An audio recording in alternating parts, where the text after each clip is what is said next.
ওকে, আসসালামু আলাইকুম। তোমরা তোমরা কি আমার লাইভ ভিডিওটা দেখতে পাচ্ছ? আমাদের গ্রুপের যে প্রবলেম, ইনশাল্লাহ আশা করি সেই প্রবলেমটা সলভ হয়ে গেছে। এখন হয়তো লাইভ ভিডিওগুলো দেখা যায়।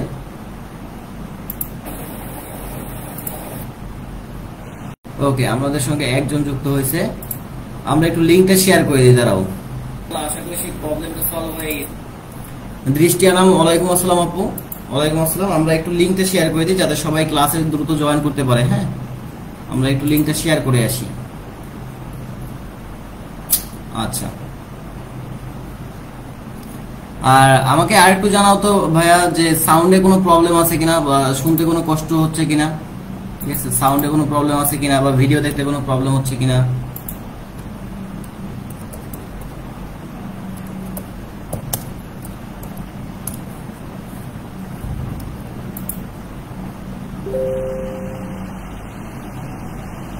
আশা করি কারো কোনো প্রবলেম হবে না। ঠিক আছে, প্রবলেম না হওয়ারই কথা। ওকে, আচ্ছা। আনজান, ওয়ালাইকুম আসসালাম ভাইয়া। আকাশ, ওয়ালাইকুম আসসালাম। 12 জন লাইভে আছে। সাইফুল্লাহ লেখে সাউন্ড ওকে, ঠিক আছে। ওমর ফারুক, সব ঠিক আছে আলহামদুলিল্লাহ। যদি সব ঠিক থাকে ভালো। আসলে যখন ক্লাস নিতে যাই তখন যদি মনে করো টেকনিক্যাল সমস্যা থাকে, টেকনিক্যাল সমস্যা থাকলে না আসলে ক্লাস নেওয়ার কোনো মুড থাকে না। যেমন এর আগের দিন যখন আমি ক্লাস নিতে গেছিলাম, টেকনিক্যাল সমস্যা হয়েছিল, বুঝছো। মানে মন মেজাজ খুবই খারাপ হয়ে গেছিল। মানে ক্লাস আর নেবো কি, মন মেজাজই ভালো ছিল না। যাক, আজকে কোনো সমস্যা হয়নি। আশা করি আজকে তোমরা ক্লিয়ারলি সবকিছু শুনতে পাচ্ছ, ভয়েসটাও শুনতে পাচ্ছ ক্লিয়ারলি, আমাদের যে স্ক্রিনটাও দেখতে পাচ্ছ। ওকে, তো আমরা আমাদের প্রশ্নেও চলে যাই। দেখো, প্রশ্নটাও খুব সুন্দর মতো দেখা যাচ্ছে, এবং আশা করি কারো কোনো বুঝতে কোনো সমস্যা হচ্ছে না প্রশ্নগুলো আর লেখাগুলো বুঝতে, তাই না? ইনশাল্লাহ কারো কোনো প্রবলেম হবে না বুঝতে। ওকে, তো আমরা আজকে মোটামুটি বেশ 40 থেকে 45টার মতো কোশ্চেন সলভ করব। ঠিক আছে, এবং এই 40 থেকে 45টা কোশ্চেন দেখতেই পাচ্ছ যে কতবার আসছে। দেখো, আমি কিন্তু মার্কিং করে রাখছি। এই যে প্রথম যে প্রশ্নটা আসছে, দেখো এই প্রশ্নটা কয়েকটা জায়গায় কয়েক হাজার বার আসছে। মানে এই যে দেখো, লাস্ট আসছে এগ্রিকালচার 2020-21 লাস্ট। ঠিক আছে, মানে গত বছর এগ্রিকালচার ভর্তি পরীক্ষা আসছিল। এর আগে ঢাকা ভার্সিটিতে আসছে, জাহাঙ্গীরনগরে আসছে, বঙ্গবন্ধু শেখ মুজিবুর রহমান বিজ্ঞান ও প্রযুক্তি বিশ্ববিদ্যালয়, Noakhali science and technology, BUTEX, Barishal university, Rajshahi ইউনিভার্সিটিতে 2বার আসছে, বরিশাল ইউনিভার্সিটিতে 2বার আসছে। হ্যাঁ, তো এই প্রশ্নটা কিন্তু মোটামুটি বেশ ইম্পর্টেন্ট একটা প্রশ্ন, এবং তোমরা সবাই জানো। তো প্রশ্নটা কি দেখো, আমরা একটু পড়ি। দুটি সমমানের ভেক্টর একটি বিন্দুতে ক্রিয়াশীল। ভালো কথা, দুটি সমমানের ভেক্টর একটি বিন্দুতে ক্রিয়াশীল, এদের লব্ধির মান যে কোনো একটি মানের সমান। তাহলে ভেক্টর দুটির মধ্যবর্তী কোণের মান কত?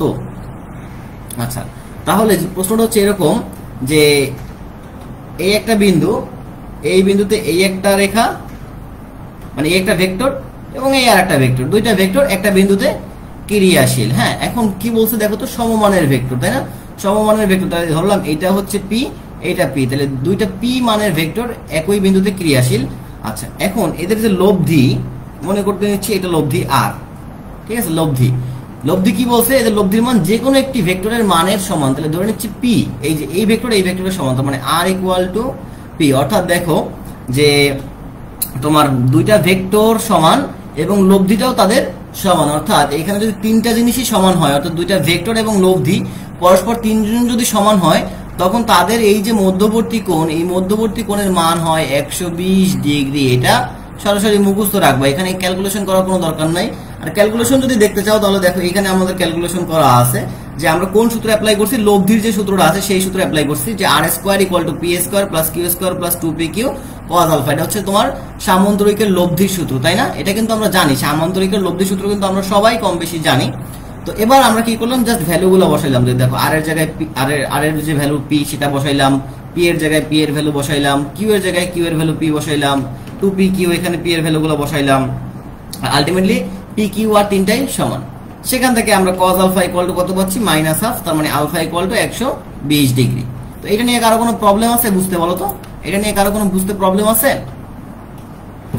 আচ্ছা, তো আই হোপ তোমরা ক্লিয়ারলি বুঝতে পারতেছো। ওয়েট এ মিনিট, আমার দরজাটা খুলে গেছে, দরজাটা আটকায় আসি, মানে আমার রুমের দরজা, আমার দরজা না।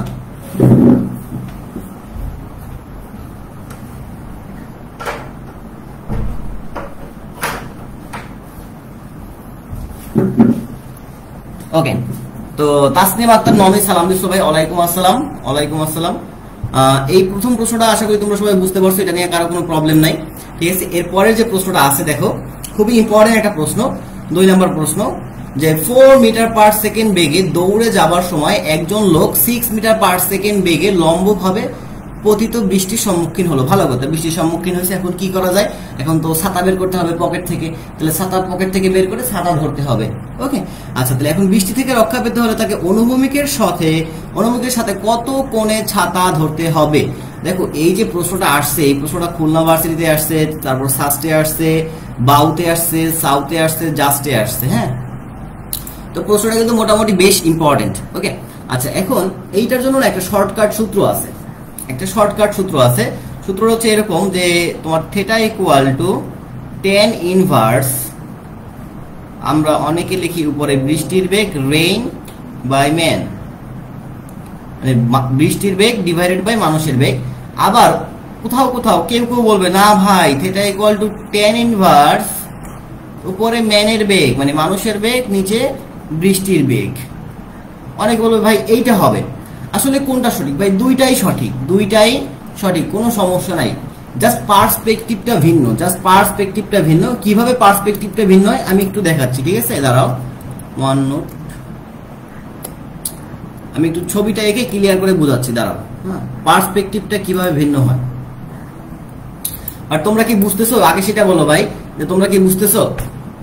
জাকিয়া সুলতানা ওয়ালাইকুম আসসালাম ভাইয়া, জাকিয়া সুলতানা ওয়ালাইকুম আসসালাম।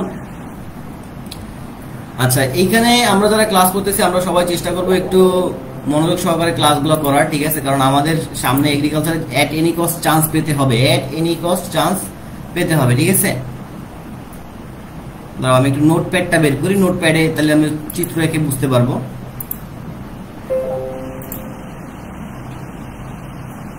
ওকে, তাহলে দেখো যে আমাদের চিত্রটা কেমন হবে, এই বৃষ্টি এবং মানুষের ক্ষেত্রে চিত্রটা কেমন হয়। এটা হচ্ছে আমাদের এক্স অক্ষ এবং ওয়াই অক্ষ, এটা হচ্ছে এক্স অক্ষ, এটা হচ্ছে ওয়াই অক্ষ। এখন একটা মানুষটা হেঁটে যাচ্ছে, তার মানে মানুষটা অনুভূমিক ভাবে হেঁটে যাচ্ছে, তার মানে এক্স অক্ষ বরাবর হেঁটে যাচ্ছে। আর বৃষ্টি যখন পড়ে উলম্ব ভাবে পড়তেছে, বৃষ্টি যদি উলম্ব পড়ে তাহলে ওয়াই অক্ষ বরাবর আমরা বৃষ্টির বেগ, তাহলে ওয়াই অক্ষ বরাবর আমাদের কার বেগ? বৃষ্টির বেগ। আর এক্স অক্ষ বরাবর কার বেগ? মানুষের বেগ। তাহলে এখানে ভি আর দ্বারা বোঝাচ্ছি আমি ভেলোসিটি অফ রেইন বা বৃষ্টির বেগ, আর ভি এম দ্বারা বোঝাচ্ছি ভেলোসিটি অফ ম্যান বা মানুষের বেগ। এখন যখন মানুষ হেঁটে যাচ্ছে তখন সে ছাতা ধরবে, তাহলে দেখো বৃষ্টি পড়তেছে এই বরাবর, মানুষ হেঁটে যাচ্ছে মনে করতেছি এই বরাবর, ঠিক আছে? তাহলে দেখো তো দুইটা ভেক্টর এই বিন্দুতে ক্রিয়াশীল হচ্ছে, এই যে এই বিন্দুতে। তাহলে ধরে নিচ্ছি যে ছাতাটা তাকে ধরতে হবে এই বরাবর, ছাতাটা তাকে কোন বরাবর ধরতে হবে? এই বরাবর ধরতে হবে। তাহলে এটাই হচ্ছে আমাদের সেই লব্ধির কোণ থিটা, তাই না? এখন আমরা এই লব্ধির কোণ থিটা বের করার সূত্র কি জানি? tan থিটা ইকুয়াল টু, আমরা কি পড়ছিলাম এরকম যে tan theta equal to q sine alpha divided by p plus q cos alpha, এরকম একটা সূত্র পড়ছিলাম না, লব্ধির দিক নির্ণয় সূত্র। তাহলে দেখো এখন এখানে কিউ মানে কি? এই যে উপর একটা ভি আর, তাই না? তাহলে দিলাম আমি ভি আর সাইন আলফা। এখন দেখো তো এই যে ওয়াই অক্ষ আর এই যে এক্স অক্ষ এদের মধ্যবর্তী কোণ কত? 90 ডিগ্রি কোণ না?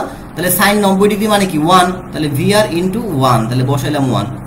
পি মানে কি? আমি বুঝাচ্ছি এই যে মানুষের বেগ, তাহলে ভি এম লিখলাম আমি ভি এম প্লাস কিউ দ্বারা কি বোঝাচ্ছে? বৃষ্টির বেগ, তাহলে দিলাম আমি ভি আর কস আলফা, আলফার ভ্যালু কত? 90 ডিগ্রি এখানে, তাই না? তাহলে কস 90 ডিগ্রি। এখন কস 90 ডিগ্রি ভ্যালু কত? 0। তাহলে দেখো তো V R divided by V M, তাহলে দেখো তো আমরা ultimately tan theta equal to কি লিখতে পারি? বৃষ্টির বেগ ডিভাইডেড বাই মানুষের বেগ, তাই না? আচ্ছা, তাহলে খেয়াল করো যে tan থিটা ইকুয়াল আমি লিখতে পারি উপরে বৃষ্টির বেগ, নিচে মানুষের বেগ। এখন খেয়াল করো যে এখন আমরা যে এই থিটাটা পাবো, এই থিটাটা আসলে কার সঙ্গে? দেখো তো এই থিটাটা হচ্ছে মানুষের সঙ্গে, আর মানুষটা কোন বরাবর আছে? অনুভূমিক বরাবর, তাই না? তার মানে ভূমির সঙ্গে আমরা কি নির্ণয় করতেছি? কোণ নির্ণয় করতেছি, মানে অনুভূমিক বরাবর, ঠিক আছে? কিন্তু আমরা যদি এইটা বের করতে যাইতাম, এই যে এইটুকু, এটা হচ্ছে উলম্ব। যদি প্রশ্নে বলতো যে উলম্বের সাথে কত কোণে ছাতা ধরতে হবে, কথাটা বুঝো, যদি প্রশ্নে বলতো যে উলম্বের সাথে কত কোণে ছাতা ধরতে হবে, তখন আমাদের এইটা দরকার হইতো। তো সেক্ষেত্রেও দেখো একটা জিনিস চিন্তা করো, এই টোটাল কোণের মান কত? টোটাল কোণের মান তো 90 ডিগ্রি, তাই না? তাহলে আমরা যদি এই থিটাটা বের করে 90 ডিগ্রি থেকে থিটাটা বিয়োগ করি, তাহলেই তো আমরা এই কোণটা পেয়ে যাচ্ছি, নাকি? বোঝার চেষ্টা করো, তাহলেই কিন্তু আমরা এই কোণটা পেয়ে যাচ্ছি। তোমরা কি বুঝতে পারতেছো? তোমরা কি বুঝতে পারতেছো? আলহামদুলিল্লাহ বুঝতে পারতেছো। ওকে, খেয়াল করো। তাহলে আমরা অনুভূমিকের সূত্রটাই মনে রাখবো, ঠিক আছে? অনুভূমিকের সূত্রটাই মনে রাখবো এবং এটা দিয়ে ম্যাথটা করাটা ইজি হয়। তাহলে tan θ ইকুয়াল টু উপরে বৃষ্টির বেগ, নিচে মানুষের বেগ। কথাটা বুঝো, উপরে বৃষ্টির বেগ, নিচে কি আসবে? মানুষের বেগ। তাহলে আমরা যে ভ্যালুটা বের করতে পারবো সেটা হচ্ছে অনুভূমিক। আচ্ছা, তাহলে এখন আমরা এখানে সূত্রটা অ্যাপ্লাই করি। তাহলে θ ইকুয়াল টু tan ইনভার্স, উপরে কে থাকবে? বৃষ্টি। তাহলে বৃষ্টির বেগ কত? 6। তাহলে বসাই আমরা 6, আর মানুষের বেগ কত? 4। তাহলে আমি দিলাম 4, 6/4। এখন এইটা তুমি যদি হিসাব নিকাশ করো যে তোমার হচ্ছে গিয়ে tan ইনভার্স 6/4, এইটার ভ্যালুটা আসবে তোমার হচ্ছে এরকম 33.7 ডিগ্রি। 33.7 ডিগ্রি। কথা বুঝতে পারছো? সরি, আমার মনে হয় একটু হিসাবে ভুল গেছে। তাহলে আমি একটু ক্যালকুলেটর থেকে হিসাব করি। দাঁড়াও, তাহলে tan ইনভার্স, তাই না? এখানে আবার tan ইনভার্স কেমনে করে?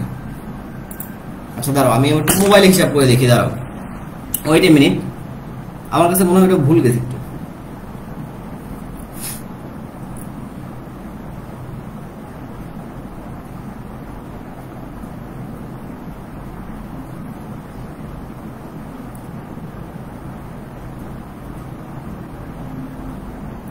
tan inverse 6/4।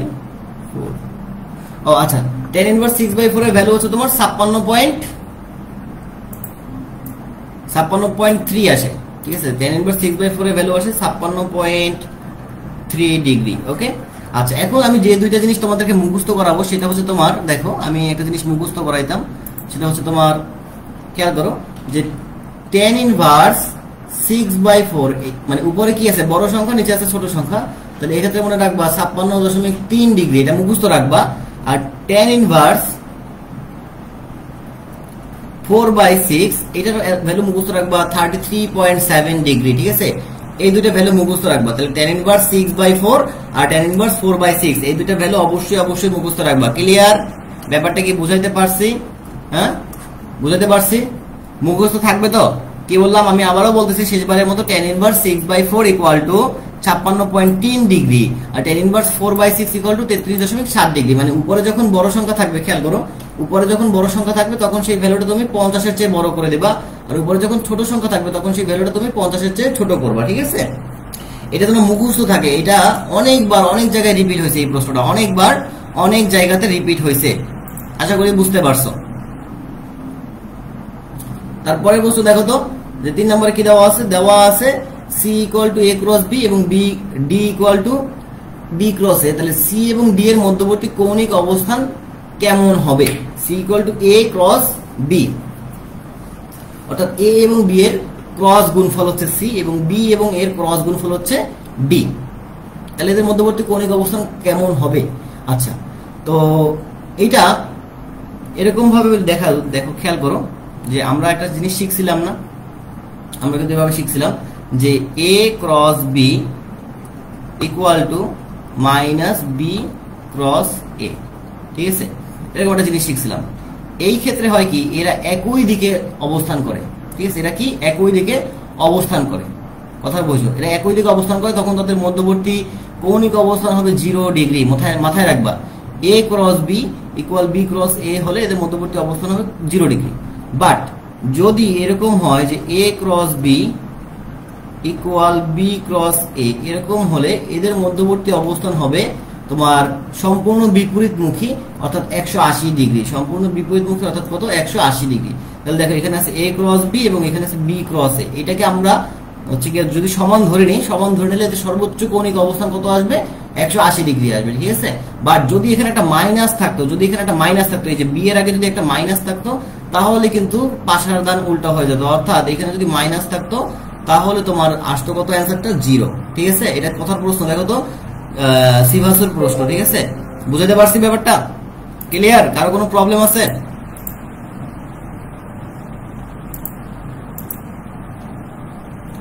ভাই ক্যালকুলেটর ছাড়া এটা করা যাবে না, হ্যাঁ দৃষ্টি, ক্যালকুলেটর ছাড়া এটা করা যাবে না। বাট তারপরে তোমাকে এটা মুখস্থ রাখতে হবে, হ্যাঁ এটা মুখস্থ রাখতে হবে, বুঝছো? এটা মুখস্থ রাখতে হবে তোমাকে। আচ্ছা, তারপরে আমরা তারপরের দিকে আগাই। দেখো ত্রিমাত্রিক স্থানাঙ্ক ব্যবস্থায় একটি ভেক্টরের আদি বিন্দু 5, 4, 3 এবং শেষ বিন্দুর স্থানাঙ্ক 8, 6, 5। তাহলে ভেক্টরের মান কত? ভেক্টরের মান কত? প্রশ্নটা খুবই ইজি। তাহলে আদি বিন্দুর স্থানাঙ্ক, তাহলে ধরলাম যে এটা হচ্ছে আদি বিন্দু, ঠিক আছে, 5, 4, 3 এবং শেষ বিন্দুর স্থানাঙ্ক ধরলাম যে এটা হচ্ছে শেষ বিন্দু, এটার স্থানাঙ্ক হচ্ছে তোমার 8, 6, 5। তাহলে এটা হচ্ছে তোমার একটা ভেক্টর, এই যে এটা হচ্ছে একটা ভেক্টর। তাহলে এখন আমাদের কাছে এই ভেক্টরের ভ্যালুটা চাইছে, তো আমরা কি করব? আমরা সিম্পলি দেখো এই যে 5 এটা হচ্ছে x অক্ষ, এই 4 হচ্ছে y অক্ষ, এই 3 হচ্ছে z অক্ষ, এই 8 হচ্ছে তোমার x অক্ষ, এই 6 হচ্ছে তোমার y অক্ষ, আর এই 5 হচ্ছে তোমার কোন অক্ষ? z অক্ষ, তাই না? আচ্ছা, তাই তো। তো এখন খেয়াল করো যে আমরা যদি 5 থেকে 8 কে বিয়োগ করি, মানে আমরা 5 থেকে 8 কে বিয়োগ করব, এটা থেকে এটা পার্থক্য করব, বিয়োগ করলাম, ঠিক আছে, কমা। এবার 4 থেকে আমরা 6 কে বিয়োগ করব, ঠিক আছে, 4 থেকে আমরা 6 কে বিয়োগ করব, তাহলে 4 - 6, কমা। তারপর 3 থেকে আমরা 5 কে বিয়োগ করব, তাহলে আমরা ডিফারেন্সটা বের করব। 3 থেকে 5 কে বিয়োগ করলাম, তাহলে দেখো তো 5 থেকে 8 কে বিয়োগ করলে -3, 4 থেকে 6 কে বিয়োগ করলে -2, আর 3 থেকে 5 কে বিয়োগ করলে -2। আচ্ছা, এবার আমরা কি করব? আমরা একটু এটাকে রুট করব। জাস্ট মান বের করার জন্য আমরা যে সূত্রটা অ্যাপ্লাই করি, আশা করি তোমার সবার মনে আছে সেই সূত্রটা, √ax² প্লাস ay² এই সূত্র মাথায় আছে না, প্লাস az², এই সূত্র তো সবার জানা আছে, জানা থাকার কথা। তাহলে এখন এই ax এর ভ্যালু কত দেখো তো? -3। তাহলে -3 এর স্কয়ার করলে কত আসে? নিশ্চয়ই 9 আসে। তাহলে বসাইলাম 9। এরপর কত আছে? ay মানে কি? -2। তাহলে -2 এর স্কয়ার করলে কত আসে? 4 আসে। এরপর দেখো az², az মানে কত? -2। তাহলে -2 এর স্কয়ার করলে কত আসে? +4 আসে। তাহলে আলটিমেটলি দেখো তো আমরা কত পাচ্ছি? 9 + 4 হচ্ছে 13, 13 + 4 হচ্ছে কি তোমার কত আসে? 17। তাহলে √17। তাহলে অ্যানসারটা হচ্ছে √17। খুবই সিম্পল ম্যাথ, বুঝতে পারছো বাচ্চারা? খুবই সিম্পল ম্যাথ, খুব সিম্পল ম্যাথ, খুবই সিম্পল ম্যাথ। আমি কি বুঝাইতে পারছি তোমাদেরকে? অন্য মানের আসলে কিভাবে করবা? আচ্ছা, অনেকে খুবই ভালো একটা প্রশ্ন করছে যে ভাই যদি অন্য কোনো মান দিয়ে এরকম 20টির ম্যাথ দিয়ে দেয় তাহলে কি করব? আসলে দেখো যে এটা একটা ইয়া আছে, আমরা একটা ট্রিক্স বা আমরা একটা শর্টকাট এভাবে মানে একটা বুদ্ধি খাটাইতে পারি এরকম ভাবে। দেখো সেটা হচ্ছে এরকম, আমি একটু তোমাদেরকে শিখাই। এটা একটু খেয়াল করো যে 0 ডিগ্রি, 30 ডিগ্রি, আচ্ছা, তারপর হচ্ছে গিয়া তোমার 45 ডিগ্রি, তারপর হচ্ছে তোমার 45 ডিগ্রি পর হচ্ছে তোমার 60 ডিগ্রি, তারপর হচ্ছে গিয়া তোমার 90 ডিগ্রি, তাই না? আচ্ছা, এবার এখানে tan, আচ্ছা tan 0 ডিগ্রির ভ্যালু কত? তোমরা একটু আমাকে বলো তো ভাই, tan 0 ডিগ্রির ভ্যালু কত? নিজের একটু চিন্তা করো তো। tan 0 ডিগ্রির ভ্যালু হচ্ছে তোমার 0, তাই না? tan 30 ডিগ্রির ভ্যালু কত? 1/√3। tan 45 ডিগ্রির ভ্যালু কত? 1। tan 60 ডিগ্রির ভ্যালু কত? √3। tan 90 ডিগ্রির মান কি? অসংজ্ঞায়িত, তাই না? এটাকে ইনফিনিটি লেখা যায় না, বাট অসংজ্ঞায়িত, এই জন্য আমরা এটাকে ইনফিনিটি দিলাম, বুঝছো? আচ্ছা, এখন খেয়াল করো 1/√3 এর ভ্যালুটা কত আসে? দেখো 1 /√3 হিসাব করলে দেখবো যে এটা আসে তোমার 0.577। 1 এর ভ্যালু 1, √3 এর ভ্যালু কত আসে? √3 এর ভ্যালু আসে তোমার 1.71 এরকম, ঠিক আছে? আর ইনফিনিটি তো ইনফিনিটি। আচ্ছা, এবার খেয়াল করো, আর tan 0 এর ভ্যালু তো tan 0, তাই না? এটা নিয়ে কারো কোনো প্রবলেম আছে? tan 0 এর ভ্যালু 0। এখন খেয়াল করো যে আমাদের প্রশ্নে কি ছিল? আমাদের প্রশ্নে মনে করো আছে এরকম যে tan ইনভার্স মনে করো যে 5/3। খেয়াল করো কিন্তু বাচ্চারা ভালো করে, tan ইনভার্স 5/3। আচ্ছা, এখন আমরা কি করব? আমরা এই 5/3 কে আলাদাভাবে হিসাব করব। তাহলে 5/3, 5 কে 3 দ্বারা ভাগ, তাহলে 5 অক্ষে 3 অক্ষে 3, হাতে দশমিক বসাই দিলাম 2। আচ্ছা, যায় না, তাহলে একটা 0 আনলাম। তাহলে দেখো তো কত 3 20 ভিতর যায় 6 বার, 3 6 18, তাই না? 1.6, 5/3 মানে 1.6। তাহলে আমরা এটাকে বলতে পারি tan ইনভার্স 1.6। এখন খেয়াল করো যে এই যে 1.6, এই 1.6 কি 1 এর চেয়ে বড়, আবার 1.71 এর চেয়ে ছোট, তাই না? তার মানে এই 1.6 টা কোন জায়গাতে আছে? এই 1 এবং 1.7 এর মাঝখানে আছে, এখানে 1.6 আছে। তাহলে অ্যানসারটা হবে 45 ডিগ্রি এবং 60 ডিগ্রি এর মাঝামাঝি। কথা বুঝছো কিন্তু? অ্যানসারটা হবে কি 45 ডিগ্রি এবং 60 ডিগ্রি এর মাঝামাঝি একটা ভ্যালু হবে। এখন অপশনে যদি তুমি 45 ডিগ্রি এবং 60 ডিগ্রির মাঝখানে যদি যে অপশনটা পাবা সেটাই তোমার কারেক্ট অ্যান্সার হবে। বুঝাতে পারছি আনিকা বা অন্যান্য যারা আসো, তোমরা কি বুঝতে পারছো? বুঝতে পারছো কেউ? কারো কোনো প্রবলেম আছে এখন?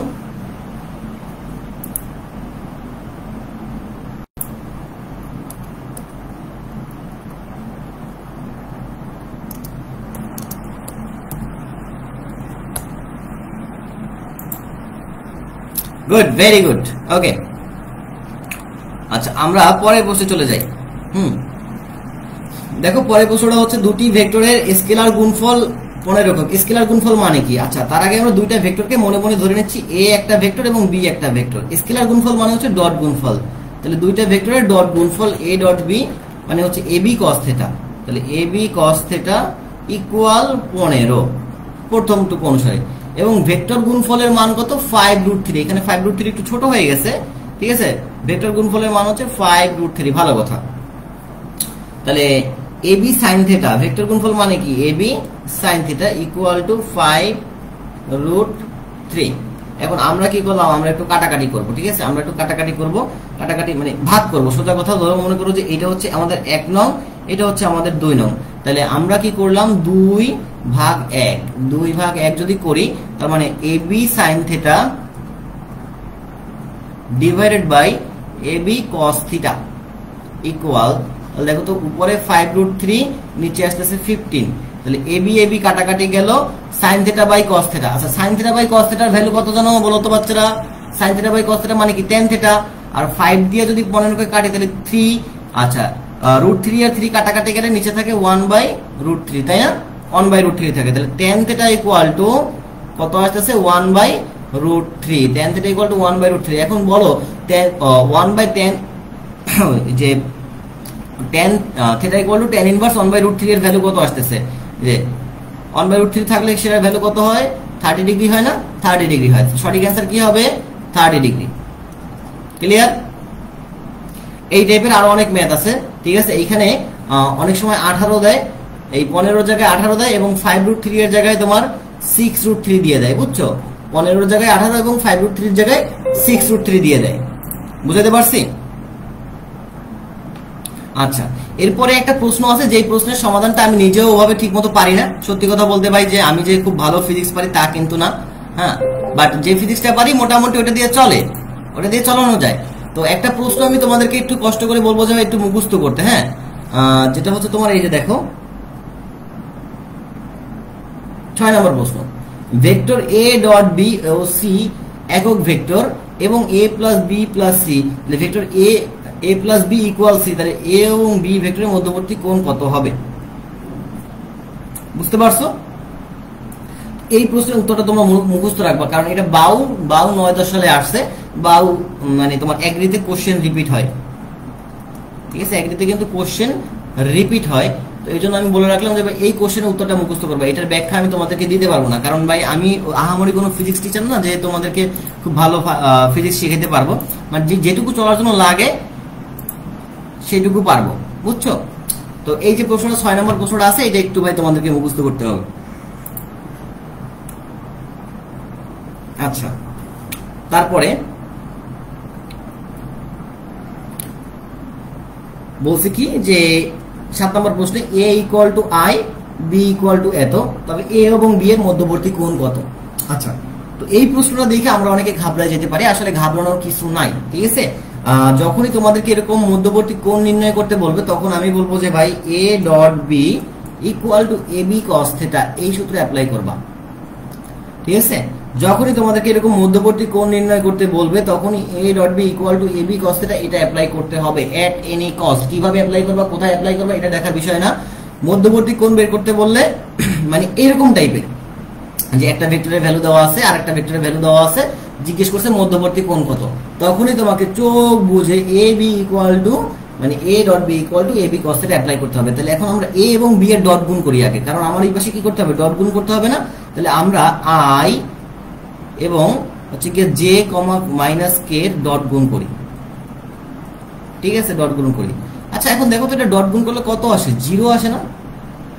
ডট গুণ করলে ভ্যালুটা কত আসে? 0 আসে না, কারণ i এবং j ডট গুণফল কত? 0। আবার i এবং k ডট গুণফল কত? 0। তাহলে গুণ করলে কত আসতেছে? 0 আসতেছে। তাহলে আমরা লিখতে পারি যে তোমার হচ্ছে গিয়া a ডট b ইকুয়াল 0। আচ্ছা, এবার আমরা লিখলাম ইকুয়াল ab cos থিটা। ঠিক আছে, আচ্ছা তাহলে cos থিটা ইকুয়াল, দেখো তো cos থিটা ইকুয়াল ab টাকে যদি আমরা এই পাশে নিয়ে আসি, এই পাশে নিয়ে আসলে আমাদের 0/ab, তাহলে আমরা এটাকে 0 লিখতে পারি। তাহলে cos থিটা ইকুয়াল টু 0। তাহলে থিটা ইকুয়াল টু, এখন তোমরাই বলো ভাই থিটা ইকুয়াল টু কত হবে? তোমরা বলো, এবার তোমরা বলো ভাই থিটা ইকুয়াল কত হবে? তোমাদের মুখ থেকে একটু শুনে আসি। দাঁড়াও, একটা বদমাইশ একটু ক্লাসে নিয়ে আসি আগে।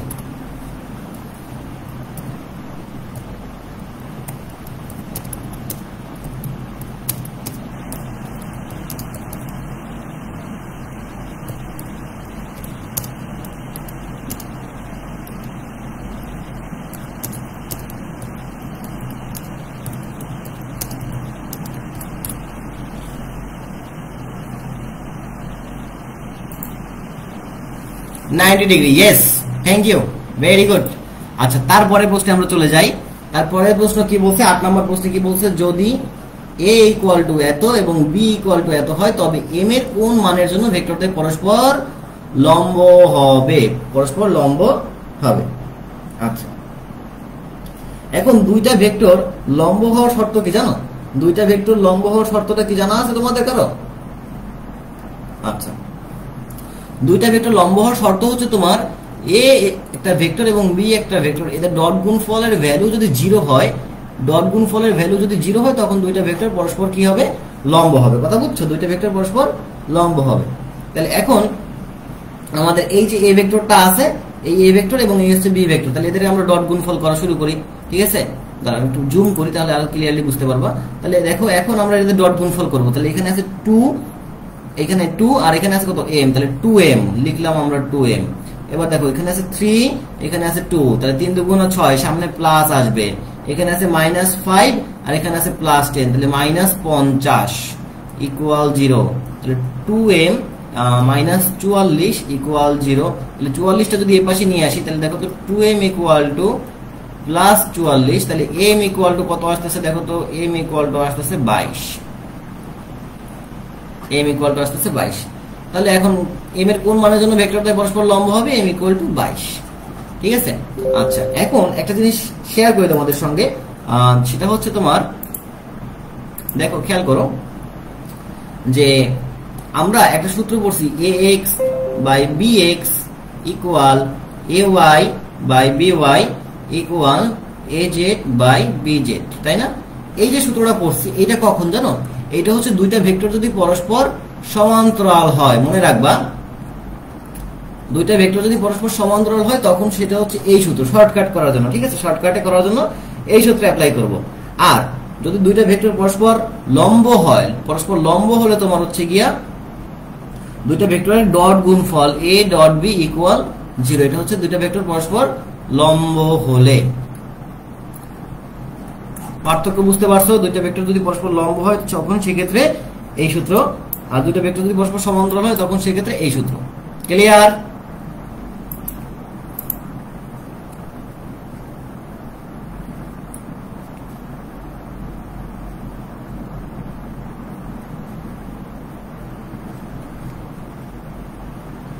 ভাই 6 নাম্বার প্রশ্ন আমি বলছিলাম মেবি মুখস্থ করতে। হ্যাঁ, 6 নম্বর প্রশ্নটা আমি মনে হয় তোমাকে বললাম মুখস্থ করতে। হ্যাঁ, কারণ এই 6 আমি বললামই তো, আমার অপরাধ আমি স্বীকার করে নিয়েছি যে কিছু কিছু প্রশ্ন আছে যেগুলা আমি নিজেও পারি না। এই যে 6 নম্বর প্রশ্ন, এটা আমি বলছি যে একটু মুখস্থ রাখতে বলছি। হ্যাঁ, আচ্ছা তারপরে দেখো, এটা হচ্ছে তোমার বাউয়ের 15-16 সালের প্রশ্ন, যে কোন এক বিন্দুতে একই সময়ে 10 নিউটন ও 6 নিউটন মানের দুটি ভেক্টর 60 ডিগ্রি কোণে ক্রিয়া করলে ভেক্টর দুটির লব্ধির মান কত? ভাই ভেরি গুড, মানে ভেরি সিম্পল একটা কোশ্চেন। সেটা হচ্ছে দেখো যে এই একটা ভেক্টর একই বিন্দুতে ক্রিয়াশীল, তাই না? একই বিন্দুতে ক্রিয়াশীল। এখন একটা হচ্ছে 10 নিউটন আর একটা হচ্ছে কি 6 নিউটন। তাহলে ধরলাম এটা হচ্ছে 6 নিউটন, এটা হচ্ছে 10 নিউটন। এখন কত ডিগ্রি কোণে ক্রিয়াশীল হয়? 60 ডিগ্রি কোণে। তাহলে দিলাম আমরা এখানে 60 ডিগ্রি। জিজ্ঞেস করছে কি আমাদের কাছে জিজ্ঞেস করছে ভেক্টর দুটির লব্ধির মান কত। আচ্ছা, তাই এটা হচ্ছে লব্ধি আর ভাই এই জিনিসটা কি তোমরা পারবা না? সূত্র দেখো তো, R equal to p square plus q square plus 2pq cos alpha. ঠিক আছে, 2pq cos আলফা। তাহলে এখন পি এর ভ্যালু বসাবা, পি ইকুয়াল টু ধরলাম 10, কিউ ইকুয়াল টু ধরলাম 6, আর আলফা ইকুয়াল টু ধরলাম দেওয়া আছে কত 60 ডিগ্রি। ক্লিয়ার করে সলভ করে ফেলবা। বুঝতে পারছো? তো এটা একদম বাচ্চাদের একটা প্রশ্ন, একদম বাচ্চাদের একটা প্রশ্ন এখানে ঢুকে গেছে।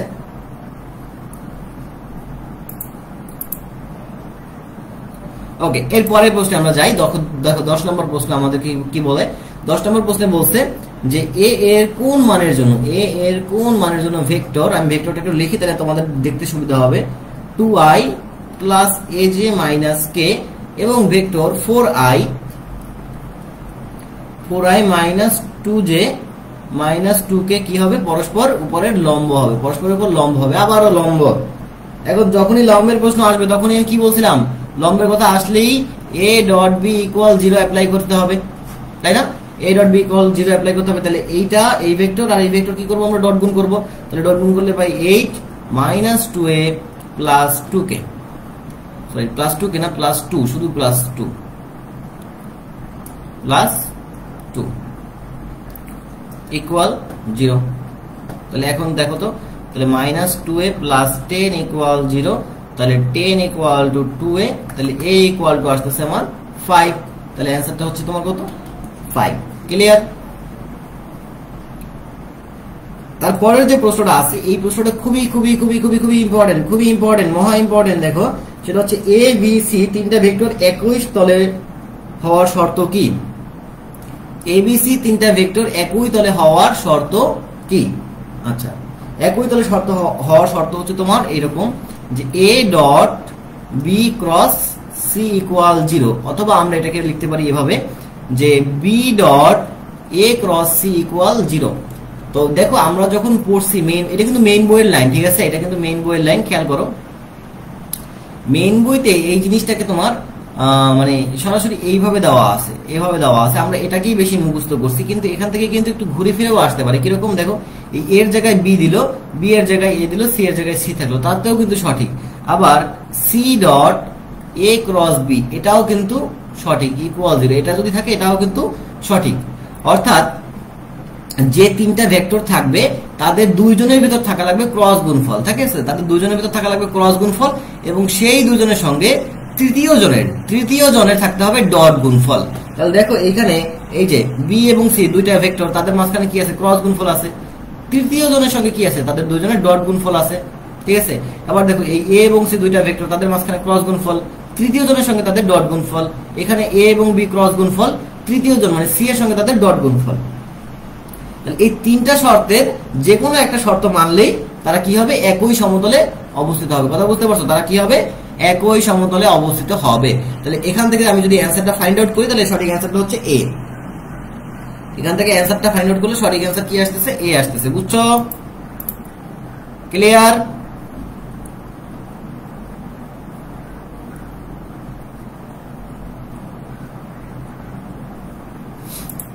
ওকে,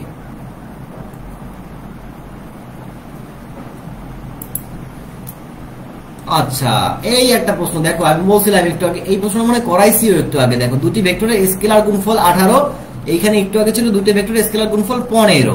আমি বলছিলাম যে এখানে 15-এর পরিবর্তে কখনো কখনো 18 দিয়েও দেয়, ঠিক আছে। আর ভেক্টর গুণফল দেওয়া আছে 6√3, তখন দেওয়া ছিল 5√3, ঠিক আছে। তাহলে ভেক্টর দ্বয়ের মধ্যবর্তী কোণের মান কত? এটা আমি বলবো ভাই ট্রাই ইয়োরসেলফ, অথবা এটা আমরা বলতে পারি হোমওয়ার্ক। এটা বাসায় বসে নিজ দায়িত্বে করবা, বাসায় বসে নিজ দায়িত্বে করবা, বা তোমরা প্রশ্ন দেখেই বুঝে যাচ্ছ যে এটার অ্যান্সার হবে 30 ডিগ্রি, ঠিক আছে। এরকম অ্যান্সার মানে এরকম প্রশ্ন আসলে অ্যান্সারটা হবে কত, 30 ডিগ্রি।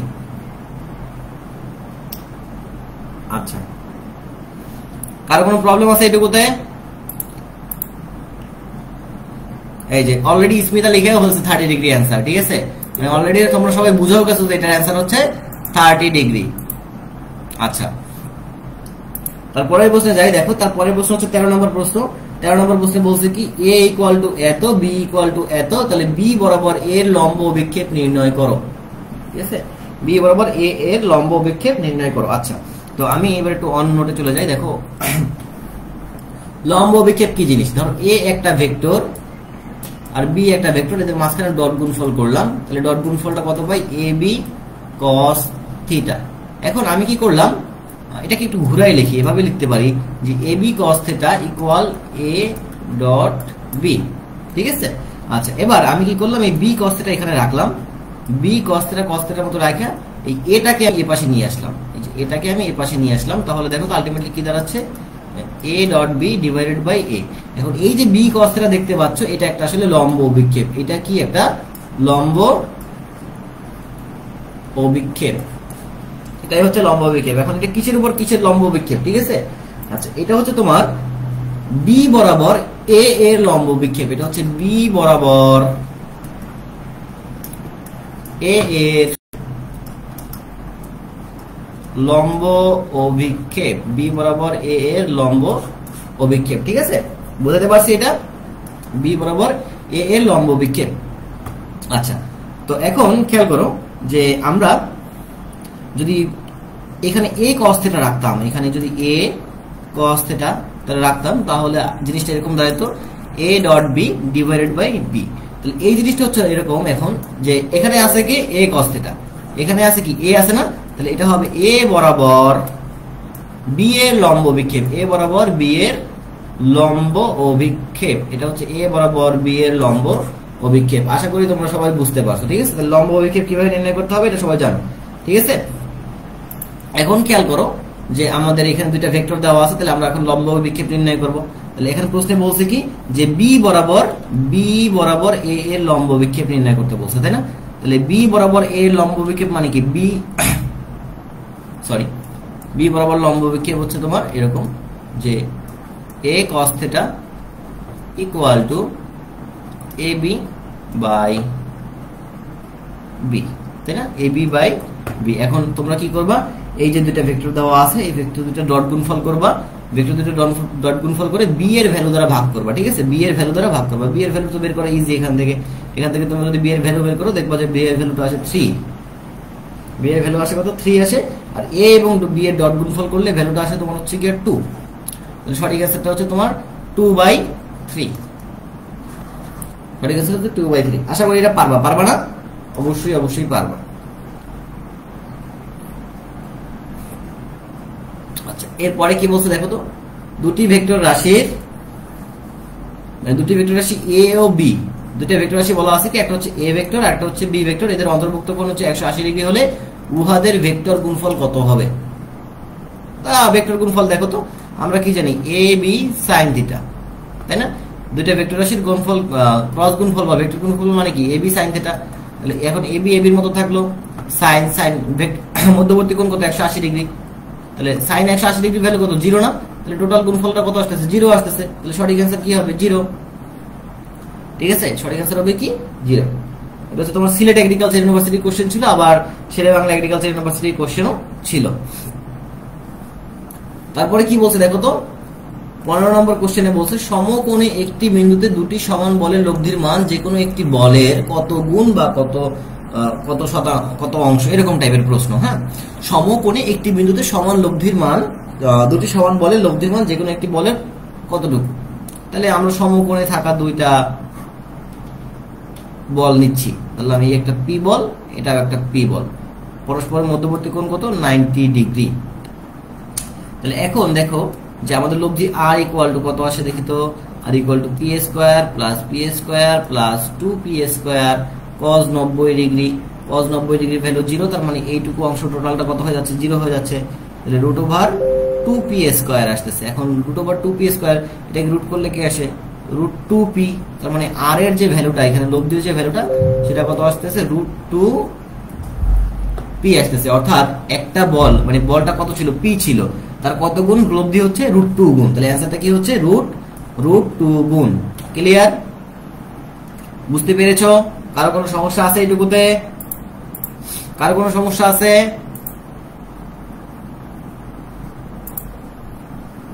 বুঝাতে পারছে? কেউ তো আর আমার ক্লাসে লাভ দেবে না, নিজের ক্লাসে নিজেই লাভ রিয়েক্ট দিই। হ্যাঁ, বুঝতে পারছি?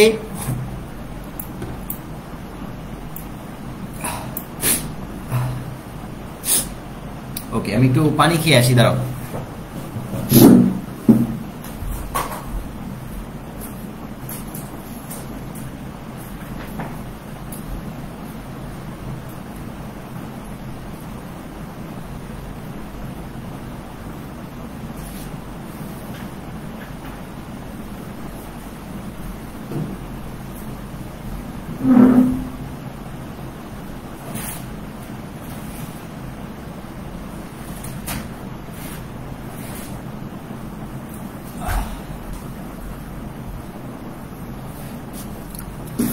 ওকে,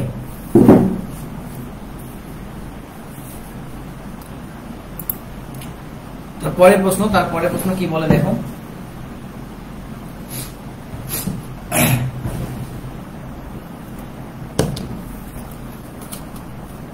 তারপরে প্রশ্ন বলতেছে কোন এক বিন্দুতে একই সময়ে 10 নিউটন ও 6 নিউটন মানে দুটি ভেক্টর 60 ডিগ্রি কোণে ক্রিয়া করলে ভেক্টর দুটির লব্ধির মান কত হবে? আমরা মনে হয় এই কোশ্চেনটা করছি একটু আগে।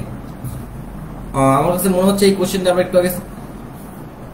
একটু আগে সলভ করছি, 10 নিউটন এবং 6 নিউটন, ঠিক আছে, 60 ডিগ্রি। আমার কাছে মনে হচ্ছে একটু আগে সলভ করছি এবং এটা তোমরা পারবা।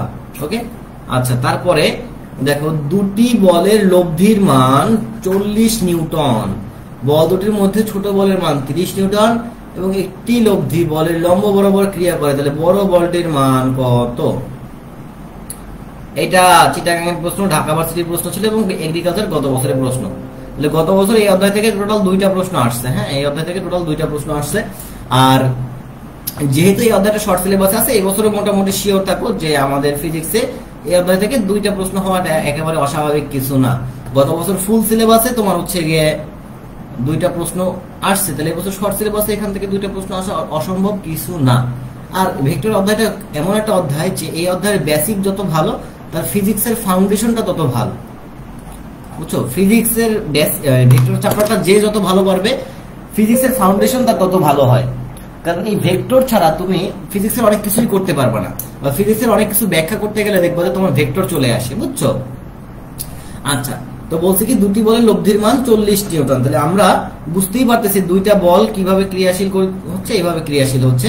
এখন লব্ধির মান হচ্ছে 40 নিউটন, তাহলে ধরে নিলাম যে লব্ধি হচ্ছে 40 নিউটন। বল দুটির ভিতরে ছোট বলের মান 30 নিউটন, ছোট বলের মান কত? 30 নিউটন। তাহলে ছোট বলটা হচ্ছে এই যে 30 নিউটন এবং এটি লব্ধি বলের লম্ব বরাবর ক্রিয়া করে, লব্ধি বলের লম্ব বরাবর ক্রিয়া করে, বড় বলটির মান কত? আচ্ছা, লব্ধি বলের লম্ব বরাবর যদি ক্রিয়া করে, আচ্ছা তাহলে দেখো আমি একটু মুছে নিই, দাঁড়াও, খেয়াল করো।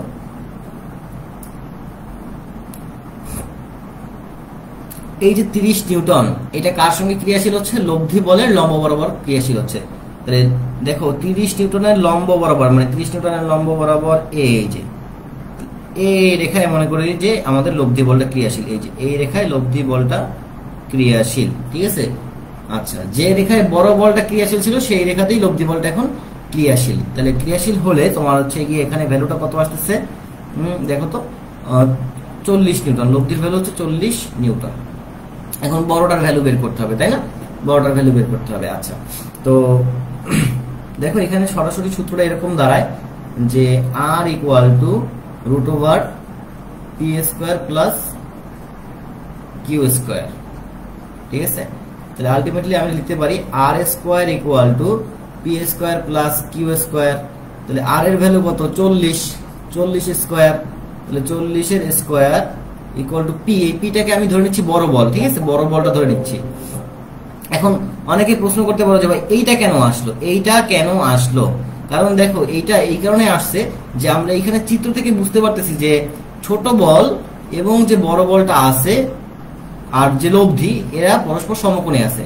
মানে এই যে দেখো লব্ধিটা হচ্ছে 40 নিউটন আর বড় বলটা হচ্ছে পি, এরা কিন্তু একই সরলরেখায় ক্রিয়াশীল, এবং এদের মধ্যবর্তী কোণ কত পাচ্ছি আমরা? 90 ডিগ্রি পাচ্ছি। তাহলে 90 ডিগ্রি যদি পাই তাহলে R equal to p² plus q square, জিনিসটা এরকম আসতেছে। তাহলে p² মতো থাকলো কিউ এর ভ্যালু কত দেখো তো? 30 স্কোয়ার, ঠিক আছে। আমি কি কোথাও ভুল করলাম?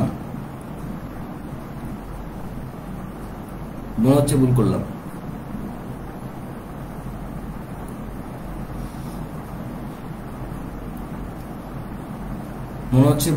দাঁড়াও। আচ্ছা, এটা শর্টকাট বলে দিই তাহলে, এই টাইপের ম্যাথের ক্ষেত্রে একটা শর্টকাট বলে দিই। দেখো আমরা এত বেসিকে না গিয়ে একটা শর্টকাট বলে দিচ্ছি, ঠিক আছে? এটা হচ্ছে যে মানে জীবন বাঁচানোর শর্টকাট। আমরা মনে রাখবো যে 3 4 5 6 8 10, ঠিক আছে? তারপরে হচ্ছে গিয়া 12 5 13। আমরা এটা মাথায় রাখবো। এখন এটাকে যদি আমি 10 দিয়ে গুণ করি সবগুলোরে, তাহলে 30 40 50 60 80 100, আর এটা আছে 120 50 130। এগুলো হচ্ছে সব সমকোণী ত্রিভুজের একটা ভ্যালু, বা তোমরা মনে রাখতে পারো যে সমকোণী ত্রিভুজের একটা যে সূত্র আছে, যে পিথাগোরাসের সূত্র, অতিভুজ স্কয়ার ইকুয়াল টু লম্ব স্কয়ার প্লাস ভূমি স্কয়ার, সেইটা। তো ধরো যদি লম্ব যদি 3 হয় আর ভূমি যদি 4 হয়, তাহলে অতিভুজ কত হবে? 5 হবে, তাই না? তাহলে এভাবে মনে রাখবা যে এটা যদি 30 হয়, এটা যদি 40 হয়, তাহলে এটা কত হবে? 50 হবে, ঠিক আছে? এরকম।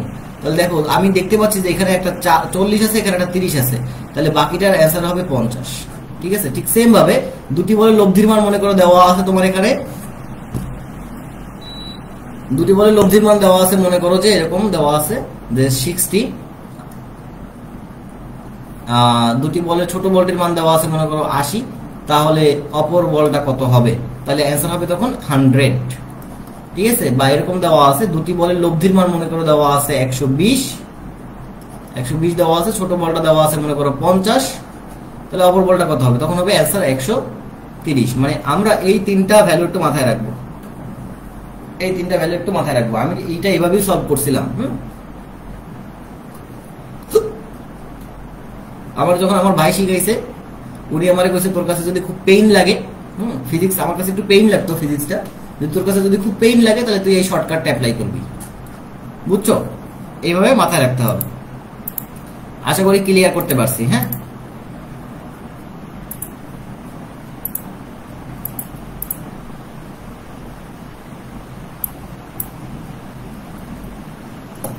আচ্ছা, হ্যাঁ হ্যাঁ, ইয়েস ইয়েস, এই যে সাদিকা ইয়াসমিন যে সূত্রটা লিখছো 2r square equal to r maximum square plus r minimum, এটা দিয়েও করা যায়, very good, yes yes yes. আসলে সব সময় সবকিছু মাথায় থাকবে এমন তো আর না, তাই না? আমি তো সবকিছু মাথায় রাখতে পারবো এমন না, তোমরাও তো সবকিছু মাথায় রাখতে পারবে এমনও না। যদি আমরা সবকিছু মাথায় রাখতেই পারতাম, তাহলে তো পরীক্ষায় আমরা 100-এ 100 পেতাম, তাই না? আশা করি বুঝতে পারছো। ওকে, এরপরে প্রশ্নে চলে যাই আমরা। নিউটনিয়ান মেকানিক্স 4th অধ্যায়। আজকের ক্লাসটা আমাদের অনেক লং হবে, অনেক অনেক অনেক লং। তোমরা একটু ধৈর্য সহকারে দেখবা। আশা করি তোমরা সবাই দুপুরে খাওয়া দাওয়া করছো, আর যদি কেউ খাওয়া দাওয়া না করো, ক্লাস দেখতে দেখতে খেতে থাকো, ঠিক আছে?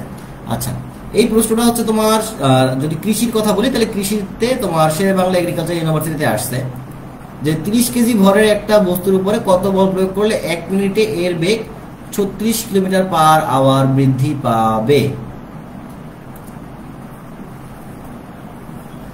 আচ্ছা, কোশ্চেনটা খুব ইজি একটা কোশ্চেন। সূত্র কোনটা? নিউটনের যে দ্বিতীয় সূত্র আছে সেটা হচ্ছে F = ma, এটা দিয়ে আমরা সলভ করব। তাহলে এখন দেখো m এর মতো থাকলো, a ত্বরণ মানে কি? ত্বরণ মানে হচ্ছে তোমার v - u/t। এখন v - u মানে কি? v - u মানে হচ্ছে বেগ বৃদ্ধি, কতটুকু বেগ বৃদ্ধি পাইছে। আর আমাদের এখানে প্রশ্নে বলে দিয়েছে কি যে এতখানি বেগ বৃদ্ধি পাবে, তার মানে আমি বলতে পারি যে v - u এটা মানেই হচ্ছে তোমার 36 কিলোমিটার পার আওয়ার। এখন এই 36 কিলোমিটার পার আওয়ারে এটাকে আমাদের কিসে নিতে হবে? মিটার পার সেকেন্ডে নিতে হবে। এখন যদি মিটার পার সেকেন্ডে নিতে যাই, তাহলে এটাকে আমাদের কত দ্বারা গুণ করতে হবে? নিজেরা একটু চিন্তা করো, 1000 দ্বারা গুণ 3600 দ্বারা ভাগ, তাই না? এটাই তো নিয়ম। তাহলে আমরা যদি 2 শূন্য 2 শূন্য কাটাকাটি, 36 কাটাকাটি, তার মানে v - u মানে কি 10 মিটার পার সেকেন্ড। তাহলে এখানে m এর ভ্যালুটা হচ্ছে 30, v - u এর ভ্যালুটা হচ্ছে তোমার 10, আর t মানে হচ্ছে সময়। দেখো তো সময়টা বলছে কত? 1 মিনিট। 1 মিনিট মানে কত? 60 সেকেন্ড। তাহলে 0 0 কাটা, 6 এবং 30 কাটাকাটি করলে থাকে 5, তাহলে অ্যান্সারটা হচ্ছে 5 নিউটন। আমার কাছে মনে হয় এই প্রশ্নটা এবার রাবিতেও আসছিল, এরকম একটা প্রশ্ন এবছর রাবিতেও আসছিল। অ্যান্সারটা হচ্ছে 5 নিউটন।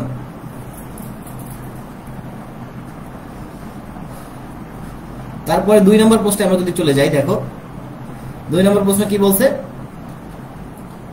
15 কেজি ভরের একটা বস্তুর উপরে কি পরিমাণ বল প্রয়োগ করলে তার বেগ 10 সেকেন্ডে এত মিটার পার সেকেন্ড থেকে বৃদ্ধি পেয়ে এত মিটার পার সেকেন্ড হবে। আচ্ছা, এখন এখানে দেখো এই প্রশ্নটা হচ্ছে তোমার ভেক্টর এবং নিউটনিয়ান মেকানিক্স থেকে মিলাইয়া দিছে, এবং এটা বাউয়ের প্রশ্ন, 17-18 সালে বাউতে আসছে। খুবই সুন্দর একটা প্রশ্ন। তাহলে ফার্স্ট অফ অল আমাদের কাজটা হবে কি, কাজটা হবে এই যে ভেক্টরগুলো আছে এই ভেক্টরগুলোর ভ্যালু নির্ণয় করা। তাহলে ভ্যালু যদি নির্ণয় করি, √4 এর স্কয়ার করলে আসে 16, 5 এর স্কয়ার করলে আসে 25, আর 3 এর স্কয়ার করলে আসে 9। তাহলে আলটিমেটলি আমরা লিখতে পারি যে তোমার হচ্ছে গিয়া 16 এবং 25 41 আর 9 50, তাহলে √50 মিটার পার সেকেন্ড থেকে বৃদ্ধি পেয়ে কতটুকু হচ্ছে দেখো তো। এবার এটার আমরা ভ্যালুটা বের করবো। √8 এর স্কয়ার করলে আসতেছে 64, 3 এর স্কয়ার করলে আসতেছে 9, আর 5 এর স্কয়ার করলে আসতেছে 25। তাহলে দেখো তো এখানে কত আসতেছে, 64 আর 25 আর 9 34, 25 আর 9 তো 34 নাকি, সেটাই তো হওয়ার কথা। 34 আর 64 স্কয়ার করলে যোগ করলে 98, √98। তাহলে এখন দেখো F ইকুয়াল MA, তাহলে M এর ভ্যালু হচ্ছে 15। আচ্ছা সরি, আমি একটু সূত্রটা লিখে তারপর করে।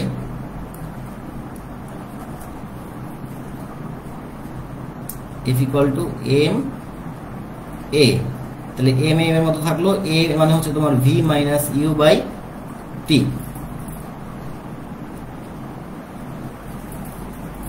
আচ্ছা খেয়াল করো, তো T এর ভ্যালু তো দেওয়া আছে 10 সেকেন্ড, তাই না? T এর ভ্যালু দেওয়া আছে 10 সেকেন্ড। আচ্ছা আচ্ছা, এটা তো আরো সহজে করা যায়। দেখো আরো সহজে কিভাবে করা যায়, আমরা যদি ভ্যালুটা বের না করে আমরা একটু বিয়োগ করার মাধ্যমে করি। দেখো আর একটু সহজে করি, আমরা এটাকে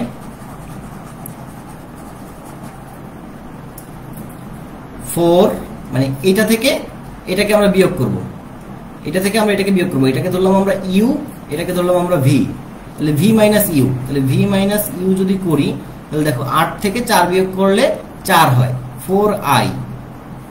আচ্ছা 3 থেকে 5 কে বিয়োগ করব, তাহলে মাইনাসে মাইনাসে কি হয়ে যাচ্ছে, প্লাস হয়ে যাচ্ছে, তাহলে 8j।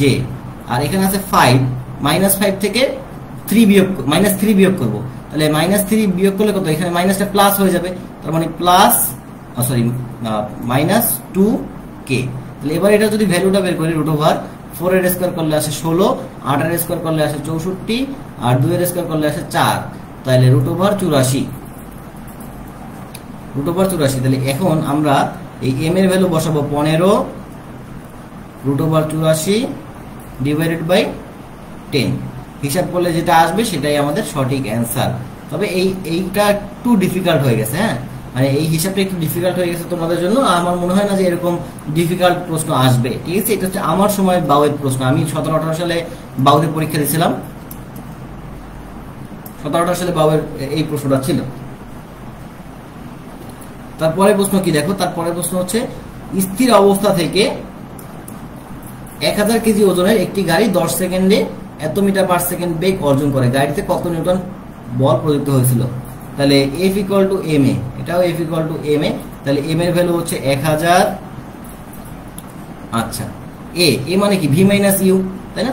আচ্ছা স্থির অবস্থায় ছিল, সেখান থেকে 20 মিটার পার সেকেন্ড হয়েছে, তার মানে V মাইনাস ইউ মানে কত, 20, আর সময় লাগছে কত, 10, তাহলে 0 কাটা গেলে 2000 নিউটন, ঠিক আছে?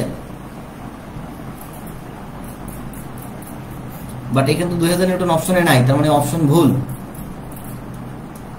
ভুল, মানে অ্যান্সারটা হচ্ছে ব্ল্যাঙ্ক, ঠিক আছে? ব্ল্যাঙ্ক থাকলে কিন্তু ব্ল্যাঙ্ক দাগাবা। গত বছর এগ্রিকালচারের ভর্তি পরীক্ষায় 6টা প্রশ্নের উত্তর ছিল ব্ল্যাঙ্ক, মানে 6টা কোশ্চেনের অ্যান্সার ছিল ব্ল্যাঙ্ক, আমার যতটুকু মনে পড়ে।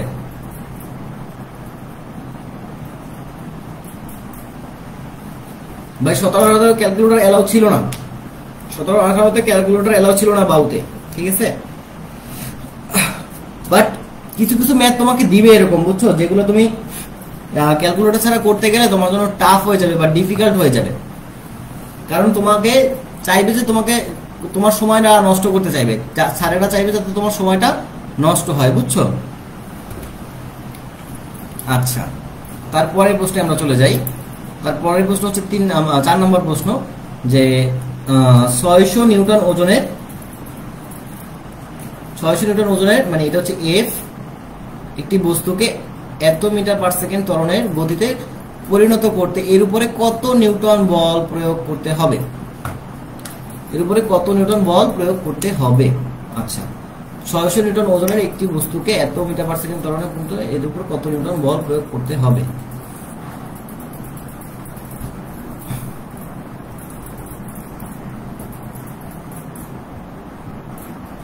আচ্ছা, প্রশ্নটা একটু ভাবার বিষয়। আচ্ছা, দাঁড়াও।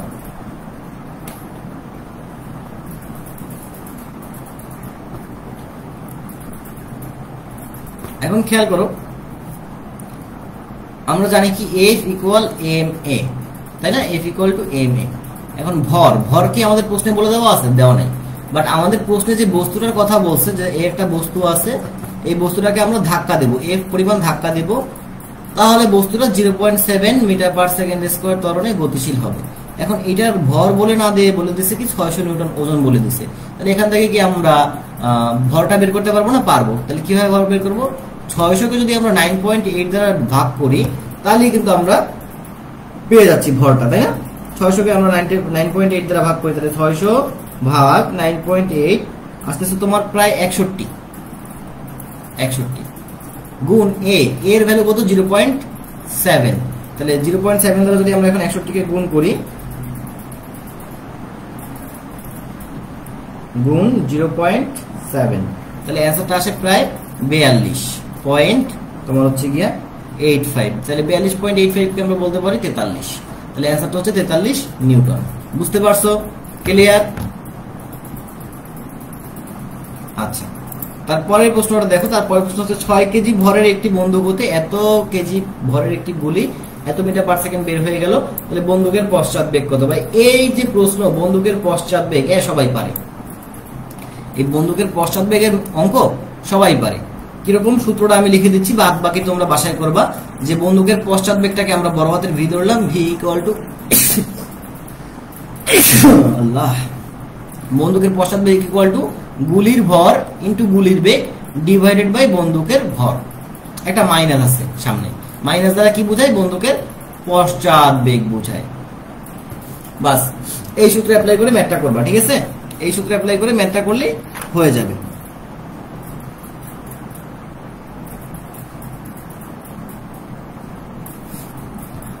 বুঝছো? আচ্ছা, এবার পরের প্রশ্নটা বেশ ডিফিকাল্ট।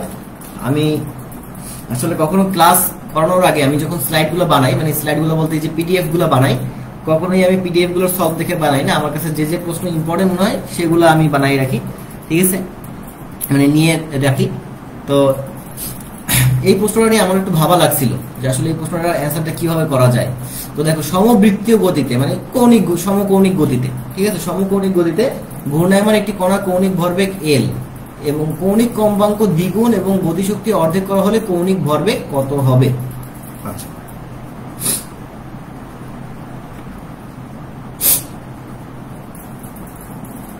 তো দেখো, আমরা এখান থেকে একটু সলভ থেকে একটু বোঝার চেষ্টা করি। হ্যাঁ, তাহলে ফার্স্ট অফ অল আমাদের প্রশ্নে কি বলছে দেখো তো। প্রশ্নে বলছিল যে সমবৃত্তীয় গতিতে ঘূর্ণায়মান কৌণিক ভরবেগ এল। তাহলে আমরা জানি কি L equal to I omega, তাই না? এল ইকুয়াল টু কি জানি আমরা? I omega. এখন কৌণিক কম্পাঙ্ক আমরা কয় গুণ করলাম? দ্বিগুণ করলাম। আচ্ছা, দ্বিগুণ করলাম, তাহলে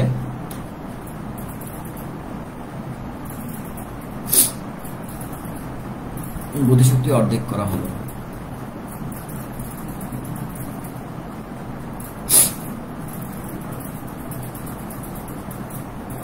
দাঁড়াও, আচ্ছা দেখো,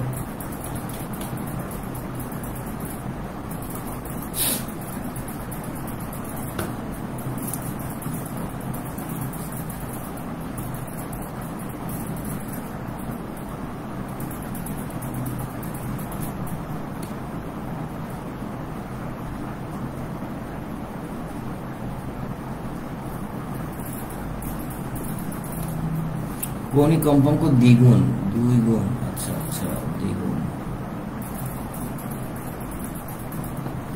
ওকে, আচ্ছা এই প্রশ্ন একটু পরে আসতেছি। হ্যাঁ, এই প্রশ্নটা নিয়ে একটু ভাবতে হবে। হ্যাঁ, এই প্রশ্নটা পরে আসতেছি, খুবই ভাবার বিষয় একটা। এই প্রশ্নটা হাইলাইট করে রাখি, দাঁড়াও। প্রতিশক্তি অর্ধেক করা হলে নতুন কৌণিক ভরবেগ কত হবে, হাইলাইট করে রাখলাম, এটা পরে আসতেছি। আচ্ছা, তারপরে প্রশ্ন কি বলে দেখো তো, একটি নিরেট সিলিন্ডারের ভর m এবং ব্যাসার্ধ r, জ্যামিতিক অক্ষের সাপেক্ষে এর জড়তার ভ্রামক কত। আচ্ছা, তো আমি বলবো যে ভাই একটা ছক আছে না তোমাদের বইতে, এই যে এখান থেকে একটা ছক আছে, এই যে জড়তার ভ্রামক একটা ছক আছে না, সেই ছকটা একটু তোমরা দেখবে যে তোমার হচ্ছে কি অক্ষের সাপেক্ষে কত, তারপরে হচ্ছে কি তোমার কৌণিক অক্ষের সাপেক্ষে কত, ব্যাসের সাপেক্ষে কত, এগুলো একটু দেখবে। তো এই যে দেখো এখানে আমি কয়েকটা ডাটা লিখে রাখছি যে নিরেট সিলিন্ডারের জন্য জড়তার ভ্রামক I = ½ mr², ফাঁপা সিলিন্ডারের জন্য জড়তার ভ্রামক I = mr²। এই যে পার্থক্যটা মনে রাখবা, নিরেট সিলিন্ডারের জন্য জড়তার ভ্রামক, এখান থেকে কিন্তু ম্যাথও আসতে পারে, বুঝছো, এখান থেকে কিন্তু ম্যাথও আসতে পারে। যে তোমাকে হচ্ছে গিয়ে ব্যাসার্ধটা বলে দেওয়া থাকবে, আর এর ভ্যালুটা বলে দেওয়া থাকবে, এম এর ভ্যালুটা বলে দেওয়া থাকবে, আর এর ভ্যালু এবং এম এর ভ্যালু বলে দেওয়া থাকবে, বলবে যে তোমার হচ্ছে গিয়ে জড়তার ভ্রামক কত। তো যখন নিরেট হলে মানে ½ mr², আর যখন ফাঁপা সিলিন্ডার হবে তখন হচ্ছে গিয়া mr², ঠিক আছে, হাফটা আর থাকবে না। তারপরে দেখো পৃথিবীর যদি জড়তার ভ্রামক বলে, যে মনে করো যে পৃথিবীর ভর বলে দেওয়া হলো এরকম, যে পৃথিবীর ভর বলে দিল 6 × 10⁻24 কেজি, মনে করো যে পৃথিবীর ভর এটা বলে দিল যে এটা হচ্ছে পৃথিবীর ভর 6 × 10⁻24 কেজি, এবং পৃথিবীর ব্যাসার্ধ মনে করে বলে দিল যে 6000 কিলোমিটার। তাহলে এবার পৃথিবীর জড়তার ভ্রামক কত, এরকম টাইপের প্রশ্ন করলো। তাহলে দেখো পৃথিবীর জন্য I = 2/5 mr²। পৃথিবীর জন্য কি, আমি আবারও বলি, I = 2/5 mr²। তাহলে আমার সঙ্গে সঙ্গে একবার বলো, তাহলে মুখস্থ হয়ে যাবে। পৃথিবীর জড়তার ভ্রামক, আমার সঙ্গে সঙ্গে বলো, পৃথিবীর জড়তার ভ্রামক I = 2/5 mr², 2/5 mr²। তারপর দেখো বৃত্তের জন্য জড়তার ভ্রামক ½ mr², ঠিক আছে। তারপর দেখো সিলিন্ডার আকৃতির রড, বাট সিলিন্ডার নয়, সিলিন্ডার আকৃতির রডের জন্য মনে করো প্রশ্নে বলে দিল যে একটি সিলিন্ডার আকৃতির রড কিন্তু সিলিন্ডার নয়, তার ভর m এবং জড়তার ব্যাসার্ধ r, তাহলে জড়তার ভ্রামক কত, I = 1/12 ml²।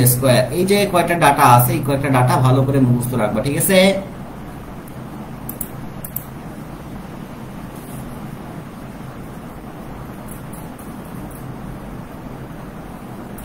ওকে, আজকে রাত্রেও কিন্তু ক্লাস আছে 8টায়, ঠিক আছে, আজকে রাত্রেও কিন্তু ক্লাস আছে 8টায়, কেমিস্ট্রি ফার্স্ট পেপারের 3rd চ্যাপ্টারের ক্লাস।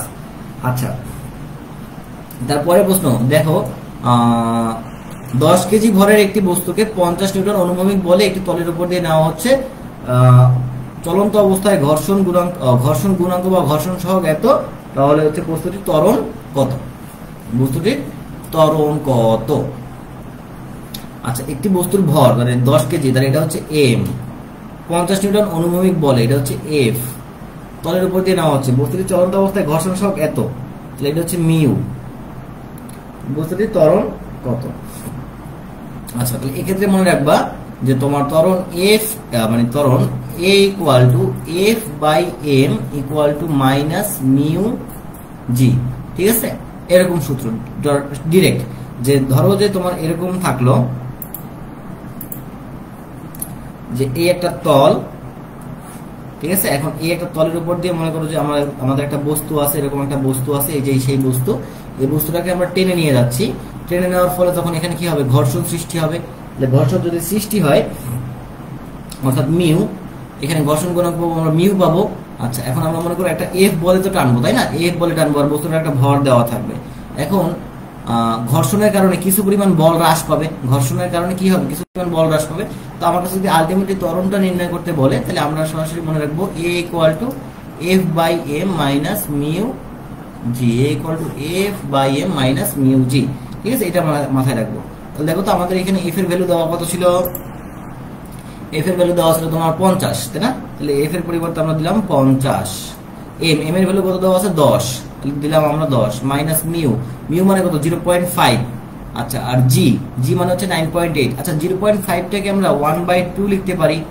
আচ্ছা, 1/2 না লিখে 0.5 লিখে যাও, 9.8। তাহলে 50 কে 10 দ্বারা ভাগ করলে আমরা পাই 5, আর 9.8 কে আমরা যদি 0.5 দ্বারা গুণ করি তাহলে পাই 4.9। তাহলে বিয়োগ করলে আলটিমেটলি আসে 0.1। তো সঠিক অ্যান্সারটা কি হবে? 0.1 মিটার পার সেকেন্ড। শেরে বাংলা কৃষি বিশ্ববিদ্যালয়ের প্রশ্ন ছিল 16-17 সালে। ওকে, তারপরে দেখো 9 নম্বর প্রশ্নে কি বলছে। 9 নম্বর প্রশ্নে বলছে 30 কেজি ভরের একটি বস্তুর বেগ 2 মিনিটে বৃদ্ধি করে 36 কিলোমিটার পার আওয়ার উন্নতি করার জন্য বস্তুটির উপর কত পরিমাণে বল প্রয়োগ করতে হবে। তো এই যে স্থির বস্তু ছিল, বস্তুটা কেমন ছিল? স্থির ছিল। সেখান থেকে আমরা বেগ কত করবো? 36 কিলোমিটার পার আওয়ার। তো 34 কিলোমিটার পার আওয়ার কে আমরা যদি মিটার পার সেকেন্ডে নেই তাহলে আসে 10 মিটার পার সেকেন্ড। একটু আগে আমরা করে আসছিলাম।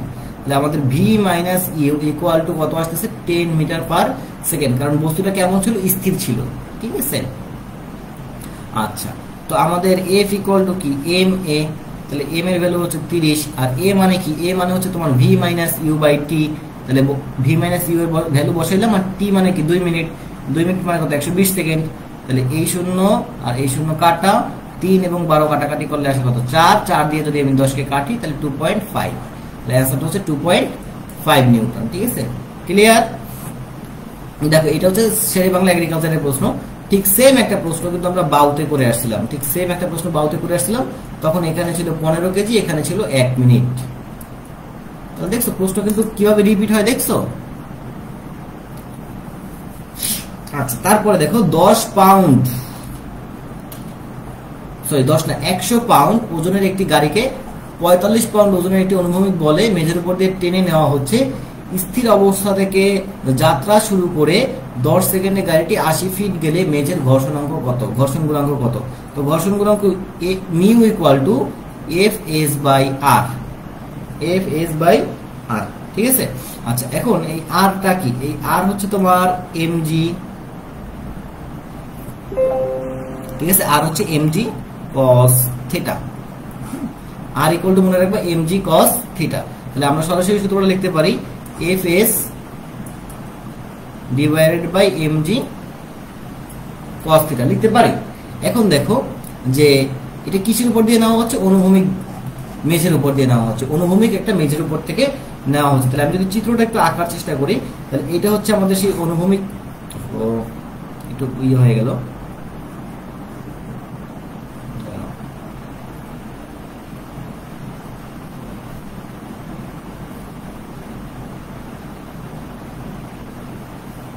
এটা হচ্ছে আমাদের সেই অনুভূমিক মেঝে। আচ্ছা, এখান থেকে আমরা সেই বস্তুটাকে টেনে নিচ্ছি। ঠিক আছে, আচ্ছা। এখন দেখো এটা কি একদম মানে মেঝের উপর থেকে যাচ্ছে। তাহলে এখানে আমাদের অনুভূমিক যে কোণ মানে থিটা ইকুয়াল টু হচ্ছে তোমার 0 ডিগ্রি। ঠিক আছে, theta equal two 0 degree. But যদি আমরা এটাকে মনে করো এভাবে টেনে নিয়ে যেতাম, ধরো 30 ডিগ্রি কোণে টেনে নিয়ে যেতাম বস্তুটাকে, এরকম ভাবে 30 ডিগ্রি কোণে নিয়ে যেতাম, সেক্ষেত্রে কিন্তু তোমার এই যে এমজি কস থিটা, এই যে আমরা বলতেছি R equal to mg cos theta, এই থিটা তখন হতো 30 ডিগ্রি, এই থিটা হতো কত? তখন 30 ডিগ্রি, বুঝছো? যাই হোক, তাহলে এইখানে খেয়াল করো যে এখানে যেহেতু আমাদেরকে কোনো নির্দিষ্ট কোণের কথা বলে দেয় না, তার মানে cos থিটা মানে cos 0 ডিগ্রি। ঠিক আছে, cos 0 ডিগ্রি। তাহলে mg, এই mgটা কি? মানে বস্তুর ওজন। তাহলে দেখো তো বস্তুর ওজন কত পাউন্ড দেওয়া আছে? 100 পাউন্ড। বস্তুর ওজন দেওয়া আছে কত? 100 পাউন্ড। ঠিক আছে, আচ্ছা। আর কি পরিমাণ বলে টেনে নিয়ে যাচ্ছি? 45 পাউন্ড বলে টেনে নিয়ে যাচ্ছি। তাহলে এফএস এর ভ্যালু হচ্ছে তোমার 45, আর এমজি এর ভ্যালু হচ্ছে 100। তাহলে 45 বাই 100 মানে 0.45। এটাই হচ্ছে আমাদের ঘর্ষণ গুণাঙ্ক। এখন বলতে পারো তাহলে ভাই এই যে 10 সেকেন্ড, এই 80 ফিট, এগুলো কিসের জন্য? এগুলো জাস্ট তোমাকে কনফিউজ করার জন্য। ঠিক আছে, তোমাকে কিছু কিছু প্রশ্নে তোমাকে এক্সট্রা কিছু ডাটা দেওয়া হবে যাতে তুমি কনফিউজড হয়ে যাও, বুঝছো? কনফিউজড হয়ে যাওয়ার জন্য তোমাকে এই ডাটাটা দেওয়া হয়েছে। আশা করি তোমরা ক্লিয়ার ব্যাপারটা। তারপরে দেখো 11 নম্বর প্রশ্নে কি বলছে? একটি ঘূর্ণায়মান পিতলের গোলকের ভর এত, ঘূর্ণন অক্ষ হতে এর দূরত্ব এত হলে অক্ষ সাপেক্ষে জড়তার ভ্রামক কত? আচ্ছা, গোলকের ভর। আমরা তাহলে গোলকটাকে আপাতত ফাঁপা গোলক ধরে নেব। ঠিক আছে, শোনো, তোমাকে যদি নিরেট, কথাটা বুঝো কিন্তু, নিরেট অথবা ফাঁপা এইটা উল্লেখ না করে দেয়, নিরেট অথবা ফাঁপা উল্লেখ না করে দেয়, তাহলে তুমি ফাঁপা ধরে তারপর ম্যাটটা করবা। ঠিক আছে, গোলকটাকে ফাঁপা ধরে তারপরে ম্যাটটা করবা। তাহলে ফাঁপা গোলকের ক্ষেত্রে আমরা আই মানে জড়তার ভ্রামক I equal to M R এ স্কোয়ার করছিলাম না? তাহলে এখন এম এর ভ্যালুটা বসাবো 0.02, আর আর এর ভ্যালুটা বসাই তারপর ম্যাটটা করে ফেলবো। বুঝতে পারছো? Clear everyone? কার কোনো সমস্যা আছে?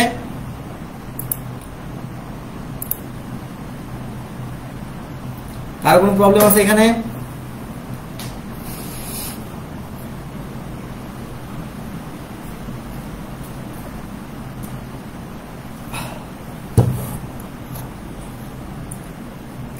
আসলে ফিজিক্সের কিছু কিছু চ্যাপ্টার মানে ফিজিক্সের টপিকগুলো এত বড় বড়, মানে একটা প্রশ্ন সলভ করতে গেলে দেখা যায় কি যে অনেক কিছু আলোচনা করা লাগে। এই জন্য ফিজিক্সের যে মানে 10টা কোশ্চেন সলভ করানো আর মনে করো যে 1 ঘন্টা পড়া একই কথা, ঠিক আছে? 10টা কোশ্চেন সলভ করতে গিয়ে দেখো আমরা অনেক কিছু কিন্তু শিখে ফেলছি। আমরা কিন্তু অনেক কিছু শিখে ফেলছি 10টা প্রশ্ন সলভ করতে গিয়ে। 12 নম্বর প্রশ্নে কি বলছে দেখো, 12 নম্বর প্রশ্নে বলছে একটি কণা 2.5 মিটার ব্যাসার্ধের, একটা কণা 2.5 মিটার ব্যাসার্ধের, ভালো কথা, 2.5 মিটার ব্যাসার্ধের বৃত্তাকার পথে 120 মিনিটে 120 বার, মিনিটে খেয়াল করো, মিনিটে মানে 60 সেকেন্ডে 120 বার আবর্তন করে, ঠিক আছে? ভালো কথা। তাহলে রৈখিক বেগ কত? রৈখিক বেগ মানে হচ্ছে ভি। আমরা জানি কি ভি ইকুয়াল টু ওমেগা আর, এটা আমরা জানি না? আমরা ওমেগা সমান সমান কি জানি? 2 পাই এন বাই টি, এটা কিন্তু আমরা জানি 2 পাই এন বাই টি ইনটু আর।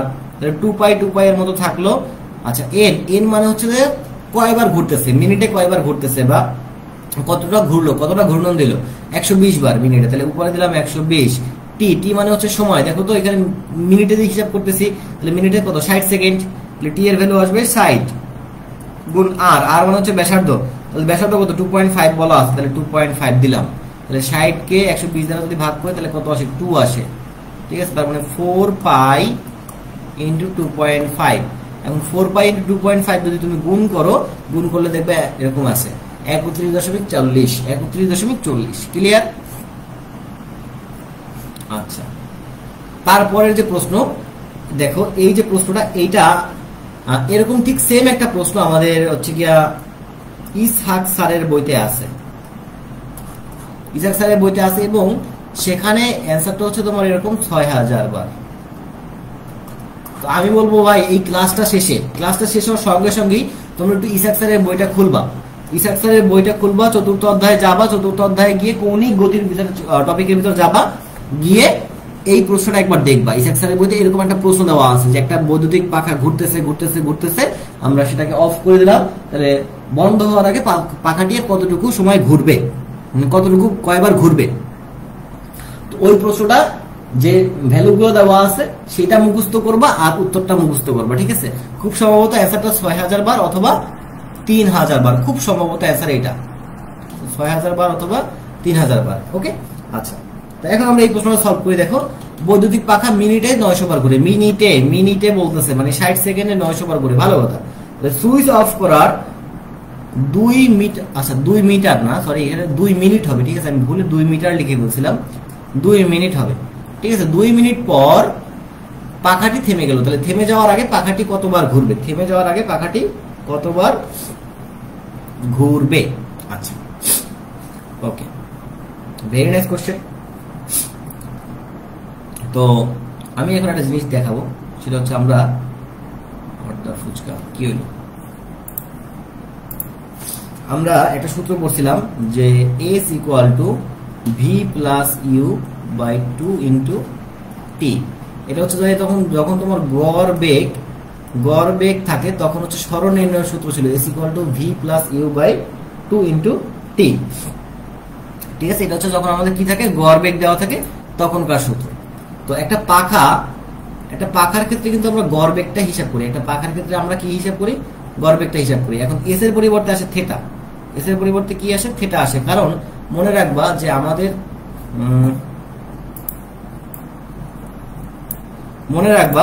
যে আমাদের কাছে 5টা রাশি আছে, এস ইউ ভি এ টি, সুভাত। আচ্ছা এস এর পরিবর্তে আসে থেটা, মানে এসটা হচ্ছে কৌণিক গতিতে আর থেটা হচ্ছে রৈখিক গতিতে। ইউ এর পরিবর্তে আসে ওমেগা নট, ভি এর পরিবর্তে আসে ওমেগা, এর পরিবর্তে আসে আলফা, আর টি এর পরিবর্তে থাকে টি, ঠিক আছে? এবার দেখো আসল সূত্র কি, S equal to v plus u by 2 into t. তাহলে থেটা ইকুয়াল টু, দেখো ভি এর পরিবর্তে আসবে ওমেগা, ইউ এর পরিবর্তে আসবে ওমেগা নট, 2 এর পরিবর্তে আসবে 2 আর টি এর পরিবর্তে আসবে টি। এটা হচ্ছে কৌণিক সরণের একটা সূত্র। যখন আমরা কৌণিক গড়বেগ দেখতে পাবো, যখন আমরা কি দেখতে পাবো? কৌণিক গড়বেগ, তখন সরণ নির্ণয় সূত্র হচ্ছে এইটা। এখন একটা বৈদ্যুতিক পাখা যখন ঘুরলে তখন তার ক্ষেত্রে আমরা গড় বেগটা নিয়ে হিসাব করব, ঠিক আছে, গড় বেগ নিয়ে হিসাব করব। আচ্ছা, এখন দেখো তাহলে আমাদের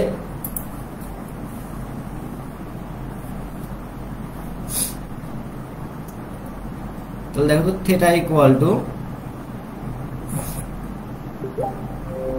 দেখো theta plus omega not 2/t, এটা হচ্ছে সূত্র। এখন দেখো অনেকে কোশ্চেন করতে পারো ভাই এই থিটাটা কেন আগে আসলো। এইটা হচ্ছে গিয়ে দেখো যে হচ্ছে গিয়ে যখন আমি সুইচ অফ করছি, সুইচ অফ করার 2 মিনিট পর পাখাটা থেমে গেছে। যখন আমি সুইচ অফ করছি তার আগেও তো এটা 900 বার ঘুরছে, তার আগেও কয়বার ঘুরছে, 900 বার ঘুরছে, ঠিক আছে, এই জন্য এই থিটাটা আসছে। তাহলে এখানে 900 প্লাস আচ্ছা ওমেগাটা বের করতে হবে তাই না আমাদের, আর ওমেগা নট বের করতে হবে। এখন ওমেগা মানে কি, শেষ কৌণিক বেগ। যখন দেখো পাখাটা যখন থেমে যায় তখন তার কৌণিক বেগ কত আসে, 0 আসে না, তাহলে ওমেগা ইকুয়াল টু 0, তাহলে বসাইলাম 0 প্লাস ওমেগা নট কি আমাদের আদি কৌণিক বেগ তাই না, আদি কৌণিক বেগ বের করতে হবে আমাদেরকে। আমরা কি জানি omega not equal to 2πn divided by t. তাহলে 2π এর মতো থাকলো, দেখো তো মিনিটে কয়বার ঘুরে, 900 বার, তাহলে বসাইলাম 900, আর টি এর ভ্যালু কত 60, তাহলে 0 0 কাটা, 2 দিয়ে 6 কে কাটলে আসে 3, আর এখানে আসে গিয়ে তোমার 30 তাই না, তাহলে 30π, ঠিক আছে, এখানে আসে তোমার 30π ডিভাইডেড বাই 2, আর টি এর ভ্যালু কত দেখো তো 2 মিনিট, তার মানে হচ্ছে কি 120, ঠিক আছে, তাহলে 2 আর এই 120 কাটাকাটি করলে আসে 60, ঠিক আছে, কাটাকাটি করলে আসে 60, তাহলে আলটিমেটলি দেখো 900 প্লাস, আচ্ছা দাঁড়াও 1 মিনিট, পাই তো কাটাকাটি করা যাওয়ার কথা,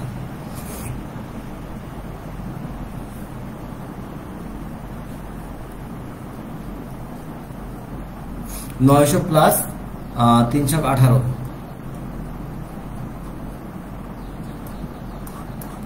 1800 পাই। কি ব্যাপার, এটা এরকম আসলো কেন?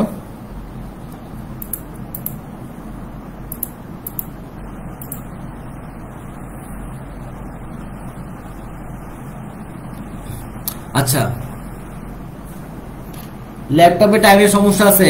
আমার ল্যাপটপে 1 ঘন্টা আগে না 1 ঘন্টা পিছে, ঠিক আছে, আমি একটু টাইম ট্রাভেলে আছি। হ্যাঁ, আমি অলওয়েজ টাইম ট্রাভেলের ভিতর থাকি। আচ্ছা, ফার্স্ট ক্লাস গ্রুপে দেওয়া নাই ভাই, ফার্স্ট ক্লাসটা গ্রুপে আছে, কিন্তু গ্রুপে একটা সমস্যা হওয়ার কারণে ফার্স্ট ক্লাসটা গ্রুপ থেকে খুঁজে আমি নিজেও পাচ্ছি না, বুঝছো।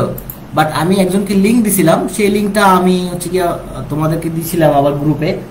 তো কথা হচ্ছে আমি ক্লাসটা ডাউনলোড করে ইউটিউবে আপলোড করব, আজকেই আপলোড করব, সেখান থেকে তখন তোমরা দেখে নিও, ঠিক আছে।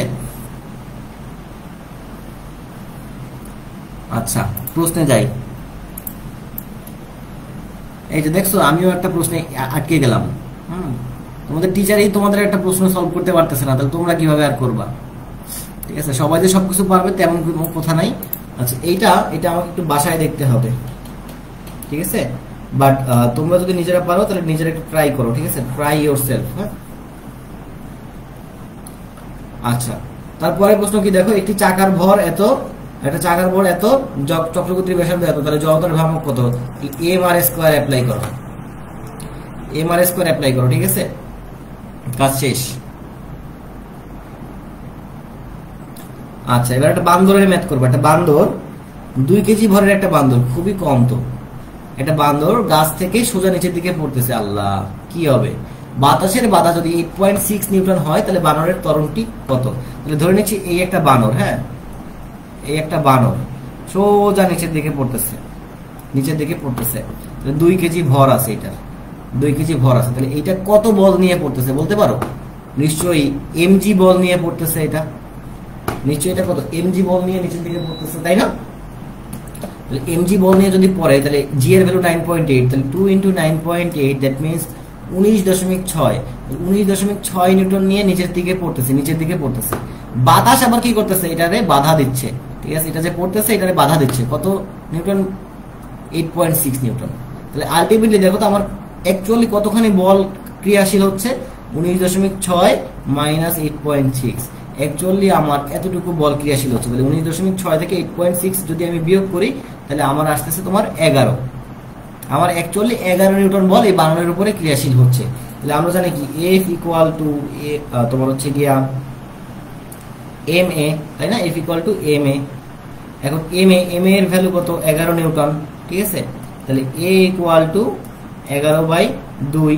2 কেন আসলো? কারণ এই M এর ভর হচ্ছে 2, তাহলে আলটিমেটলি দেখো তো 5.5। তাহলে সঠিক অ্যান্সার কত? 5.5 metre per second square. Clear? আচ্ছা, পাহাড়ের ঢালে ট্রলার সহজে উঠানো কিভাবে যায়? ভাই দেখো, অপশন দেখলেই আমরা বুঝতে পারবো। ঠেলা দিলে, টান দিলে, তার ভিতরে চলে নাকি কপি কলে টানলে? ভাই কপি কল আমাদের মানে জীবনের জন্য খুবই গুরুত্বপূর্ণ একটা আবিষ্কার। মানে কপি কল দিয়ে তুমি ক্ষুদ্র মানের বল দিয়ে বৃহৎ মানের বল মানে ইনপুট করবা, ক্ষুদ্র মানের বল আউটপুটে পাবা বৃহৎ বা বড় মানের একটা বল আউটপুট পাবা, ঠিক আছে? সো কপি কল দিয়ে যদি আমরা টানি তাহলে খুব সহজেই আমরা যে কোনো কঠিন কাজ করে ফেলতে পারবো, ঠিক আছে? তারপরে প্রশ্ন কি বলছে? ভাই জড়তার পরিমাপের একক কি? শেরে বাংলা এগ্রিকালচার ইউনিভার্সিটির প্রশ্ন, জড়তার পরিমাপের একক কি? আমরা কি জানি?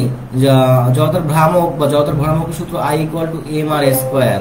তাহলে m এর ভ্যালু হচ্ছে কেজিতে, মানে m এর একক কেজি, আর মানে হচ্ছে কি তোমার ব্যাসার্ধের একক কি? মিটার। তাহলে কেজি মিটার স্কয়ার। তাহলে সঠিক অ্যান্সার কি? KG metre square.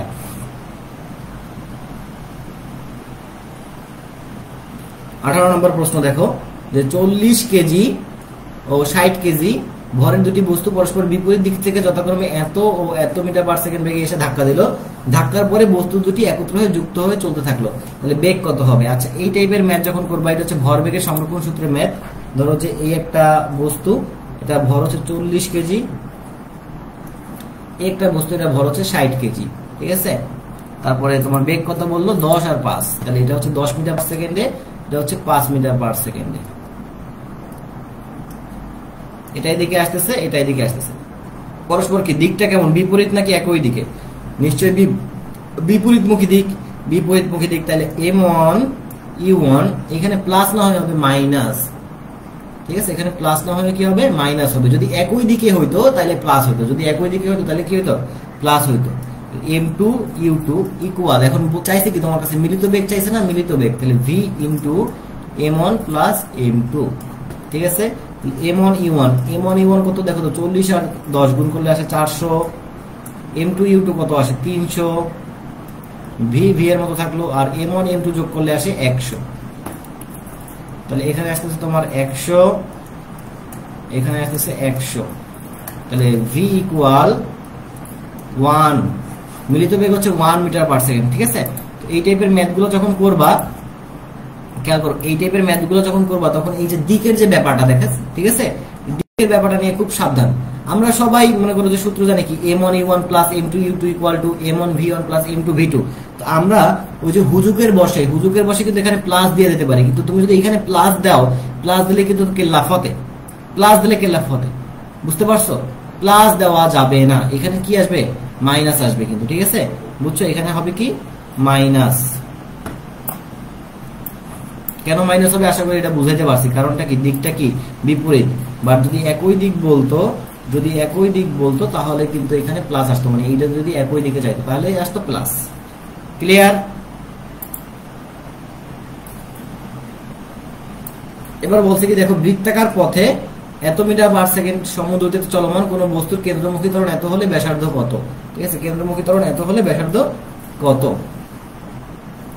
আচ্ছা, তো কেন্দ্রমুখী ত্বরণের সূত্র কি? a equal to v²/r। এটা হচ্ছে কেন্দ্রমুখী ত্বরণের সূত্র, a ইকুয়াল টু v²/r। তাহলে কেন্দ্রমুখী ত্বরণ দেওয়া আছে 10, তাহলে বসাইলাম 10। v এর ভ্যালু দেওয়া আছে কত? 20। 20 এর স্কয়ার করলে কত আসে? 400। আর ব্যাসার্ধ হচ্ছে r এর মতো থাকলো। তাহলে r ইকুয়াল টু 400/10, কাটাকাটি করলে কত আসে? 40। তো অ্যান্সারটা কি হবে? 40 মিটার। ক্লিয়ার? তারপরে বলছো দেখো, মৌলিক বলগুলোর মধ্যে কোনটির তীব্রতা বেশি? নিজের একটু উত্তর দাও, কোনটার তীব্রতা বেশি হবে? নিশ্চয়ই তোমার হচ্ছে কি নিউক্লিয়ার বল, মানে সবল নিউক্লিয় বল, তাই না? সবল নিউক্লিয় বল, এটার তীব্রতা সবচেয়ে বেশি হবে। আমাকে কেউ কি বলতে পারবা যে সবল নিউক্লিয় বলের পাল্লা কত? তো বলতে পারবা কেউ সবল নিউক্লিয় বলের পাল্লা কত? সবল নিউক্লিয় বলের পাল্লা কত একটু জানতে চাচ্ছি তোমাদের কাছে। Curious mind wants to know সবল নিউক্লিয় বলের পাল্লা কত। আচ্ছা, এই যে মিস্টার এরাবিয়ান, ওর নাম হচ্ছে, বুঝতে পারতেছি না আরবিটা। তো এই যে টম এন্ড জেরি ছবি দেওয়া আছে, যে প্রশ্নটা করছো ভাই কালকে এক্সাম আছে ভাইয়া, তাহলে টোটাল 3টা ক্লাস তো হয়ে যাবে আজকে। অবশ্যই কালকে ক্লাস এক্সাম আছে ভাই, ঠিক আছে? তোমরা যে মেগা এক্সামের যে রুটিনটা পাইছো সেই রুটিন অনুসারেই কিন্তু এক্সাম হবে, সেই রুটিন অনুসারে এক্সাম হবে, এখানে কোনো মাফ নাই। হ্যাঁ, এতে আমি ওই টপিকটা পড়াই আর না পড়াই। আচ্ছা, সবল নিউক্লিয় বলের পাল্লা হচ্ছে 10⁻⁻15। এটা কি সঠিক? 10⁻⁻15 এটা কি সঠিক? আমি তো জানি অন্য কিছু। সবাই 10⁻⁻15 লিখতেছো। আচ্ছা, এখন 10⁻⁻15 দিছো তোমরা এই সেন্সে যে সবল নিউক্লিয় বল নিউক্লিয়াসের যে ব্যাসার্ধ, মনে করো নিউক্লিয়াসের যে ব্যাসার্ধ, এটা মনে করো নিউক্লিয়াস, হ্যাঁ, নিউক্লিয়াসের যে ব্যাস, সেই ব্যাসটা হচ্ছে 10⁻⁻14 থেকে 10⁻⁻15 পর্যন্ত ক্রিয়াস, মানে 10⁻⁻15। ঠিক আছে, এই জন্য তোমরা হয়তো অনেকে পাল্লা এটাকে বলতেছো। আচ্ছা, আমার প্রশ্নটা আমি যে অ্যান্সারটা দিয়েছি সেটা হচ্ছে সবল নিউক্লিয় বলের তীব্রতা চাইছিলাম অ্যান্সারটা, সেটা হচ্ছে 10⁻41। ঠিক আছে, 10⁻41 এটা হচ্ছে তীব্রতা। আর পাল্লা বললে এইটা, ঠিক আছে, গুড। পাল্লা বললে এটা, good, very good, very very good.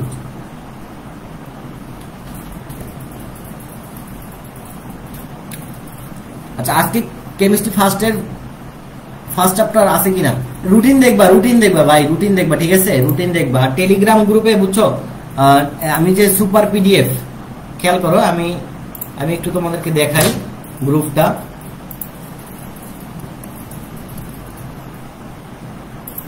ভাই এই যে চ্যানেলটা আছে, হ্যাঁ, এই যে সুপার পিডিএফ, ভাই এই চ্যানেলে যুক্ত হয়ে যাও। হ্যাঁ, এই চ্যানেলে যুক্ত হলে দেখো ভাই অনেক কিছু পাবা। মানে আগে তোমরা আমার সুপার ব্যাচে যে এক্সাম গুলো হয়েছে সেই এক্সাম গুলো তোমরা দিতে পারবা, ঠিক আছে? সত্যি কথা, যেটা তোমরা তো কোর্স কিনছো 810 টাকা দিয়ে, কিন্তু এইখানে দেখো, এইখানে আগের যত বেসিক ক্লাস আছে, তোমাদের যাতে কোনো প্রবলেম না হয়। মনে করো যে আমি একটা ক্লাস করাচ্ছি ভাই, মনে করো যে আজকে একটা ক্লাস করাইলাম, ধরো কেমিস্ট্রির কোশ্চেন ব্যাংক সলভ করে দিলাম, 3rd চ্যাপ্টারের কোশ্চেন ব্যাংক সলভ করে দিলাম। এখন তুমি মনে করো 3rd চ্যাপ্টারে একটু উইক আছো, তো আমি যে আগে যে ক্লাসগুলো করাইছি সেগুলো কিন্তু সব রেকর্ড করা আছে। হ্যাঁ, সব রেকর্ড করা আছে, সেই রেকর্ড ক্লাসগুলো এইখান থেকে তোমরা দেখতে পাবা। তো তোমরা একটু এই চ্যানেলটাতে যুক্ত হয়ে যাও, ঠিক আছে? এই যে অনেক হাজার ক্লাস আছে, হাজার ক্লাস, এর শেষ নাই কোনো, ঠিক আছে? এর কোনো শেষ নাই, মানে হাজার ক্লাস আছে, তারপরে হাজার কোশ্চেন দেওয়া আছে, হাজার স্লাইড দেওয়া আছে, এর কোনো শেষ নাই। এগুলোতে আপনারা একটু যুক্ত হন, হাজার বই দেওয়া আছে এখানে, বুঝছেন? এটাতে যুক্ত হয়ে যাবেন, ঠিক আছে?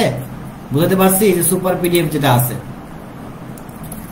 সুপার পিডিএফ, আর আমি কিন্তু অলওয়েজ এখন থেকে নোটিফিকেশন সব এইখানে দেবো, এই চ্যানেলটাতে দেবো। হ্যাঁ, এই যে সুপার পিডিএফ, এই চ্যানেলে সবকিছু সব নোটিফিকেশন দিব। বুঝতে পারছো বাচ্চারা? বুঝতে পারছি? শর্টের বাইরে ওদের এক্সাম না। আমি আবারও বলি ভাই, আমি যদি তোমাদেরকে ফুল সিলেবাস পড়ানো লাগতো আমার, তাহলে আমি ফুল সিলেবাসটা খুব ভালো করে পড়াইতাম। যেহেতু শর্ট সিলেবাস বলে দিছে আমাদেরকে, তাহলে আমি শর্ট সিলেবাসটা ভালো করে পড়বো। শর্ট সিলেবাস থেকে আমার 80% কোশ্চেন আসতেছে, আর ফুল সিলেবাস থেকে মনে করো আমার সর্বোচ্চ 80% কোশ্চেন, সর্বোচ্চ 20% কোশ্চেন। যদি ফুল সিলেবাস থেকে কোশ্চেন হয়, সর্বোচ্চ 20% কোশ্চেন হবে। তো এই 20%-এর দিকে না দৌড়াইয়া আমি যদি 80%-এর দিকে দৌড়াই, তাহলে আমার চান্স হয়ে যাচ্ছে। তাহলে কিন্তু আমার চান্স হয়ে যাচ্ছে। আমার এই 80%-এর পিছনে আমি দৌড়াই, আমার এই 20%-এর পিছনে দৌড়ানোর দরকার নাই তো আমার। বুঝো নাই আমার কথা? আমি কেন শুধু সময় নষ্ট করবো? বুঝছো? ক্লিয়ার? তাহলে আজকের লাইভ ক্লাসটা এই পর্যন্তই। সবাই ভালো থাকো, সুস্থ থাকো, আল্লাহ হাফেজ।